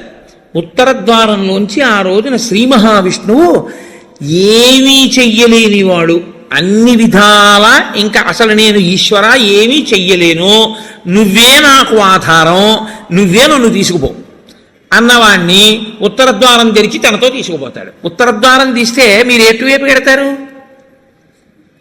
ఉత్తరానికి ఎడతారు కదండి. ఉత్తరద్వారం ఎందుకు తీయడం? దక్షిణ ద్వారం తీయకూడదా, తూర్పు ద్వారం తీయకూడదా? తూర్పు మంచిది కదా, మరి ఉత్తర ద్వారం ఎందుకు అంటే మీరు యథార్థాన్ని గమనిస్తే ఉత్తరాన ఏముంటుందో తెలుసా అండి? హిమాలయాలు ఉంటాయి, ఉత్తరాన కైలాసం ఉంటుంది, ఉత్తరాన మృత్యుంజయుడు పరమేశ్వరుడు ఉంటాడు. ఉత్తర దిక్కుకి ప్రయాణం చెయ్యడం అంటే దక్షిణ దిక్కుకి ప్రయాణం ఆగిపోవడం. దక్షిణ దిక్కుకి ఏది ఎడుతుందంటే శ్మశానం ఉంటుంది దక్షిణ దిక్కున. ఎన్ని కోట్ల జన్మలెత్తినా ఆఖరికి శరీరం వెళ్ళిపోయేది అక్కడికి. ఎవడు ఈశ్వరుడితో పాటు ఉత్తినే ఉత్తరద్వారంలోంచి వెళ్ళడం కాదు, అసలు నిజంగా ఉత్తరద్వారంలోంచి వెళ్ళడం అంటే ఏమిటో తెలుసా అండి? ఈశ్వరుడి పల్లకి వెళ్ళి పల్లకి వెంట వీళ్ళు వెళ్ళాలి. అసలు శాస్త్రం అది. ఈశ్వరుడికి ఆ రోజున అర్చన చేసి పల్లకీ పట్టుకుని పల్లకీని తీసుకెడతారు ఉత్తరద్వారంలోంచి, ఆయనతో వెళ్ళాలి. నువ్వు తినే ఉత్తరద్వారంలోంచి వెళితే నీకేం వస్తుంది? ఆయన వెళ్ళిన ఉత్తరద్వారంలోంచి వెళ్ళాలనుకోవాలి. అథవా అసలు నిజంగా వెళ్ళవలసింది ఏమిటంటే ఈశ్వరుడితో వెళ్ళాలి. కనీసంలో కనీసం నీ బాధ్యత ఏమిటి? ఉత్తరద్వారంలోంచి నువ్వు వెళ్ళాలనుకుంటే ఈశ్వరుడితో వెళ్ళేటప్పుడు ఎలా వెళ్ళాలో నువ్వు అలా వెళ్ళాలి. ఈశ్వరుడితో వెళ్ళేటప్పుడు వెళ్ళేవాడు ఎలా వెళ్ళాలి? వైదికంగా వెళ్ళాలి. పైన చొక్కా బనీను ఏమీ లేకుండా ఉత్తరీయాన్ని మాత్రమే కప్పుకొని పంచ గోచీ పోసి కట్టుకోకుండా వెళ్ళకూడదు. గోచీ పోసి కుర్చీళ్ళు పెట్టుకుని వెనక్కి దోపుకోకుండా వెడితే మహాపాపం. వేదం పటలపన్నం చెప్తోంది. కాబట్టి కుర్చీళ్ళు పెట్టి గోచీ పోసి వెనక దోపి అన్నీ విప్పి ఉత్తరీయం వేసుకుని ఎవరి సంప్రదాయానుసారం వారు తిలకధారణ చెయ్యాలి. నీకు ద్వాదశనామములైతే ద్వాదశనామములు, నాకు విభూతి ధారణ ఎలా చెప్తే అలా నేను విభూతి ధారణ నేను చేసి శ్రీరంగనాథుడితో కలిసి ఆయన పల్లకీతో నేను ఉత్తరద్వారంలోంచి మౌనంగా కానీ భగవన్నామని చెప్తూ కానీ ఆయన వెంట వెడితే నా ప్రాణోత్క్రమణం అయినప్పుడు కూడా ఆయన నన్ను అలాగే తీసుకెడతాడు. ఉదారుడై నన్ను నమ్మి, శాస్త్రం నమ్మి నాతో ఓ రోజు వచ్చాడు కాబట్టి ఇప్పుడు అలాగే తీసుకెడతానని ఉత్తరద్వారంలోంచి తీసుకెడతాడు. ఇది ఇక ఏమీ చెయ్యలేను, నాకేమీ చేత కాదన్నవాడైనా కనీసం చెయ్యాలి. ఏమీ చేత కాని వాడన్నా చెయ్యాలి. ఈశ్వరాన్ని నాకు ఏం చేతనైనది నేను అన్నీ చేసేస్తానని ఇది మాత్రం మానేస్తాను అన్నవాడన్నా చెయ్యాలి. అందుకే శివాలయంలో ఎందుకు ఉండదో తెలుసా అండి? ఉత్తరద్వారంలోంచి వెళ్ళేది అక్కడికే కాబట్టి ఇంకా మళ్ళీ శివాలయంలో ఉత్తరద్వారం ఎందుకు? అంత శివకేశవ అభేదంగా ఉంటుంది ముక్కోటేకాదశి యథార్థమునకు. కాబట్టి ముక్కోటేకాదశి తిథి, ఏకాదశి తిథి అంత గొప్పవై ఉంటాయి. అందుకని ఉత్తరద్వార ప్రవేశం చేస్తారు. అటువంటి ముక్కోటేకాదశి తిథి నాడు మీరు భగవత్ సంబంధంగా ఏది చేసినా కూడా దేశకాలాదులను అనుసరించి కోట్ల రెట్లలో ఈశ్వరుడు దాని ఫలితాన్ని ఏర్పాటు చేసేస్తాడు. మీరు రామచంద్రమూర్తిని నించోపెట్టి పంచామృతాలతో అభిషేకం చేశారనుకోండి, 3 కోట్ల పర్యాయములు అభిషేకం చేసిన తరువాత ఆ మూర్తి ఎంత తేజస్సుతో నిలబడుతుందో అంత తేజస్సుతో నిలబడిపోతుంది అక్కడ. ఇప్పుడు ఆ వంశానికి ఆ దేవాలయానికి ఎంత శక్తి వచ్చేసిందో మీరు ఆలోచించండి. మీరు ఒక తులసిదళం పట్టుకొచ్చి శ్రీ మహావిష్ణువుకి ఇచ్చారనుకోండి, మీరు 3 కోట్ల తులసిదళాలు పట్టుకొస్తే ఏ ఫలితమో ఆ ఫలితం ఇస్తారు. 3 కోట్ల ఏకాదశుల్లో 3 కోట్ల తులసిదళాలు పట్టుకొచ్చి ఇచ్చిన ఫలితం. మీరు రేపొక్కసారి శ్రీరామ రామ రామేతి రమే రామే మనోరమే అన్నారనుకోండి, 3 కోట్ల పర్యాయములు విష్ణు సహస్రాన్ని పారాయణ చేసిన ఫలితం వేస్తారు. రేపన్నీ 3 కోట్ల మీద వేస్తారు. రేపు మీరేమీ చేయలేదనుకోండి, 3 కోట్ల పాపాలు చేసిన ఫలితం వేస్తారు. మరి అంతే కదండి. 100 మంది పరీక్ష కడితే 30 మంది పాస్ అయ్యారని నేనంటే 70 మంది ఏమైనట్టు? ఫెయిల్ అయినట్టేగా. మరి ఏమీ చేయని వాడు ఏమైనట్టు? పాపాన్ని పొందినట్టు కదా 3 కోట్ల పాపాలని. కాబట్టి ఉత్తరద్వార దర్శనము చెయ్యాలి, ఉపవాసము చెయ్యాలి. ఇందులో ఎవరెవరు ఏ మినహాయింపులో కెడతారో ఆ మినహాయింపును అనుభవించినా తాను చెయ్యగలిగింది చెయ్యాలి. నేను ఏమీ చెయ్యలేని వాడిని అనడానికి మాత్రం నీకేమీ లేదు. నువ్వు అసలు కదలలేని వాడి అయితే ఇంట్లో కూర్చుని గోవిందనామైనా చెప్పాలి. కాబట్టి రేపొక్క రోజు ఉదయం నుంచి కనీసం రాత్రి నిద్రపోయే వరకు జాగరణ చేయకపోయినా నిద్రపోయే వరకు భగవన్నామమునందు మాత్రమే నిబద్ధుడయ్యుంటే అంతకన్నా భాగ్యం ఏముంటుంది? హరిప్రసాద్ గారి ద్వారా ఏ రామాయణాన్ని ఇక్కడ చెప్పించాడో రామచంద్రమూర్తి, ఆ రామచంద్రమూర్తే ఇక్కడ ఒక గొప్ప కార్యాన్ని రేపు చేయిస్తున్నాడు. రేపు శ్రీరామాయణం జరిగిన 42 రోజులు ఏ మూర్తులు, ఏ స్వామి, నేను మూర్తులు అనడం కూడా నాకు ఇష్టం ఉండదు, ఏ స్వామి ఆ వేదిక మీద కూర్చుని చెప్పించారో ఆ స్వామి రేపు ఇక్కడి నుంచి బయలుదేరి, నాకు ఆ అడ్రస్ కరెక్ట్గా తెలియదు, హరిప్రసాద్ గారు చెప్తారు, అక్కడికి విరాజమానుడవుతాడు రేపు. స్వామితో పాటు నడవడం అదృష్టం కదండి. ఉత్తరద్వార దర్శనం చేసుకుని రేపు స్వామితో పాటు రామనామం చెప్తూ మనం అందరం ఆ ప్రదేశానికి చేరుకోగలిగితే అక్కడ స్వామికి పంచామృతాభిషేకాలు చేసి స్వామిని పెడతారు. అక్కడ భజనలు ఉంటాయి, విష్ణు సహస్రనామ స్తోత్ర పారాయణ ఉంటాయి. కాకినాడ నుంచి త్యాగరాజస్వామి కీర్తనలే తన ఊపిరిగా బతికేటటువంటి మా అక్కగారు పెద్దాడ సూర్యకుమారి గారు వచ్చారు. ఆవిడ రామచంద్రమూర్తి యొక్క కీర్తనల మీద కచేరీ చేస్తారు. ఆ రామనామ సంకీర్తన ఉంటుంది. హాయిగా మీరు అంతగా మన శరీరాలు అలవాటు పడిపోయాయి కాబట్టి పడిపోతుందేమో అనుకుంటే, నేను అనుకుంటున్నాను ఆయన పెట్టడానికి సిద్ధహస్తుడు కాబట్టి ప్రసాదం కూడా కొంచెం సాత్వికంగా ఉంటుంది అని. కాబట్టి కొద్దిగా సాత్విక ప్రసాదం ఉంటుంది. కాబట్టి ఆ సాత్విక ప్రసాదం పుచ్చుకొని సాయంకాలం వరకు కూర్చోవచ్చు. చక్కగా రామనామం చెప్తూ 1 గంట రామనామం రాస్తూ. అంతకన్నా భాగ్యమే ఉందండి. ముక్కోటే కాల్సినాడు. రేపు పుస్తకాలు ఇప్పించండి అయ్యా మాకు. 1 గంట రామనామం రాసుకుని, రామనామం చెప్పుకొని, విష్ణు సహస్రం పారాయణ చేసుకుని, తులసి అర్చన చేసుకుని, పంచామృతాభిషేకం చూసుకుని, కీర్తనలు చూసుకుని నేను కాకినాడ వెళ్ళిపోతాను, మీరు ఇంటికి వెళ్ళిపోతారు. ముక్కోటే కాలసి ఏ రామచంద్రమూర్తి దగ్గర కూర్చొని మనం రామాయణం విన్నామో ఆ రామచంద్రమూర్తే గుంటూరులో ఉన్న వాళ్ళందరికీ ముక్కోటే కాలసి నాడు కూడా అద్భుత ఫలితాన్ని ఇప్పిస్తారని సంకల్పం చేశాడు.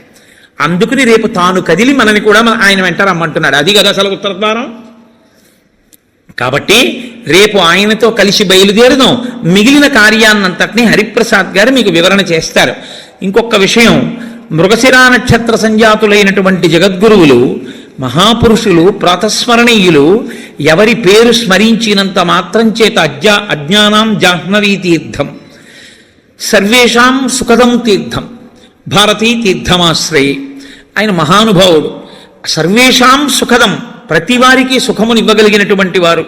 అజ్ఞానులైనటువంటి వారికి గంగాతీర్థము వంటి వారు. అటువంటి భారతీ తీర్థస్వామి వారు శృంగగిరి పీఠానికి పీఠాధిపత్యంలో ఉన్నారు ఇప్పుడు. వారి నక్షత్రం ఉన్న రోజుల్లో అన్ని చోట్ల కూడా గురుపాదుకా పూజ జరుగుతోంది. గురుపాదుక, మీరు ఎప్పుడు ఒక విషయాన్ని జ్ఞాపకం పెట్టుకోవాలి. గురుపాదుకకి ఎందుకు పూజ? చెప్పులకి పూజ లేదుగా లోకంలో. ఒక రామచంద్రమూర్తి పాదుకలకి చేశారు. నన్ను గౌరవించవచ్చు, నా చెప్పుల్ని ఎవరు గౌరవిస్తారు? కోటేశ్వరారు, మీరు కట్టి విప్పిన పంచి ఇవ్వండి అని అడిగిన వాళ్ళు ఉన్నారు నన్ను. మీరు వేసుకు విప్పిన చెప్పులు ఇవ్వండి అని నన్ను ఎవరు అడగకూడదు కూడా. నేను అంత గొప్పవాడిని ఏం కాను. కానీ గురుపాదుకలను ఇస్తారు. ఎందుకో తెలుసా అండి? గురువుగారు నిలబడిన కారణం చేత గురువుగారి యొక్క శక్తి అంతా పాదములలోని నాడీ మండలంలో ఉంటుంది. కొయ్య ఉపాసనా బలాన్ని పుచ్చుకుంటుంది. పుచ్చుకుని ఇబ్బంది లేకుండా సాధకుడిని కాపాడుతుంది. అందుకే కొయ్యపీట మీద కూర్చుంటారు. కొయ్య పాదుకలు వేసుకుని జగద్గురువులు తిరుగుతారు. వారి పాదములలో ఏ అనుగ్రహ శక్తిని పొంది ఉంటాయో ఆ అనుగ్రహ శక్తి ఆ కొయ్య పాదుకలలోకి కూడా దిగుతుంది. పాదుకలకి పూజ ఒకటి, పాదములకు పూజ ఒకటి కాదు. పాదుకా పూజయే పాదపూజ. పాదపూజ కన్నా పాదుకా పూజ గొప్పది. ఎందుకో తెలుసా అండి?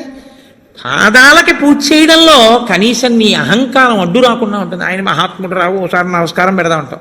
ఆయన వేసుకు విప్పిన పాదుకలు రా అని నమస్కారం పెట్టాలంటే నువ్వు బాగా అహంకార పరిత్యాగం చేసి ఉండాలి. అప్పుడు నీ యందు గురుకటాక్షం బాగా ప్రసరిస్తుంది. ఎవరికి గురుకటాక్షం ప్రసరిస్తుందో వారికి పరబ్రహ్మమే అనుగ్రహిస్తుంది.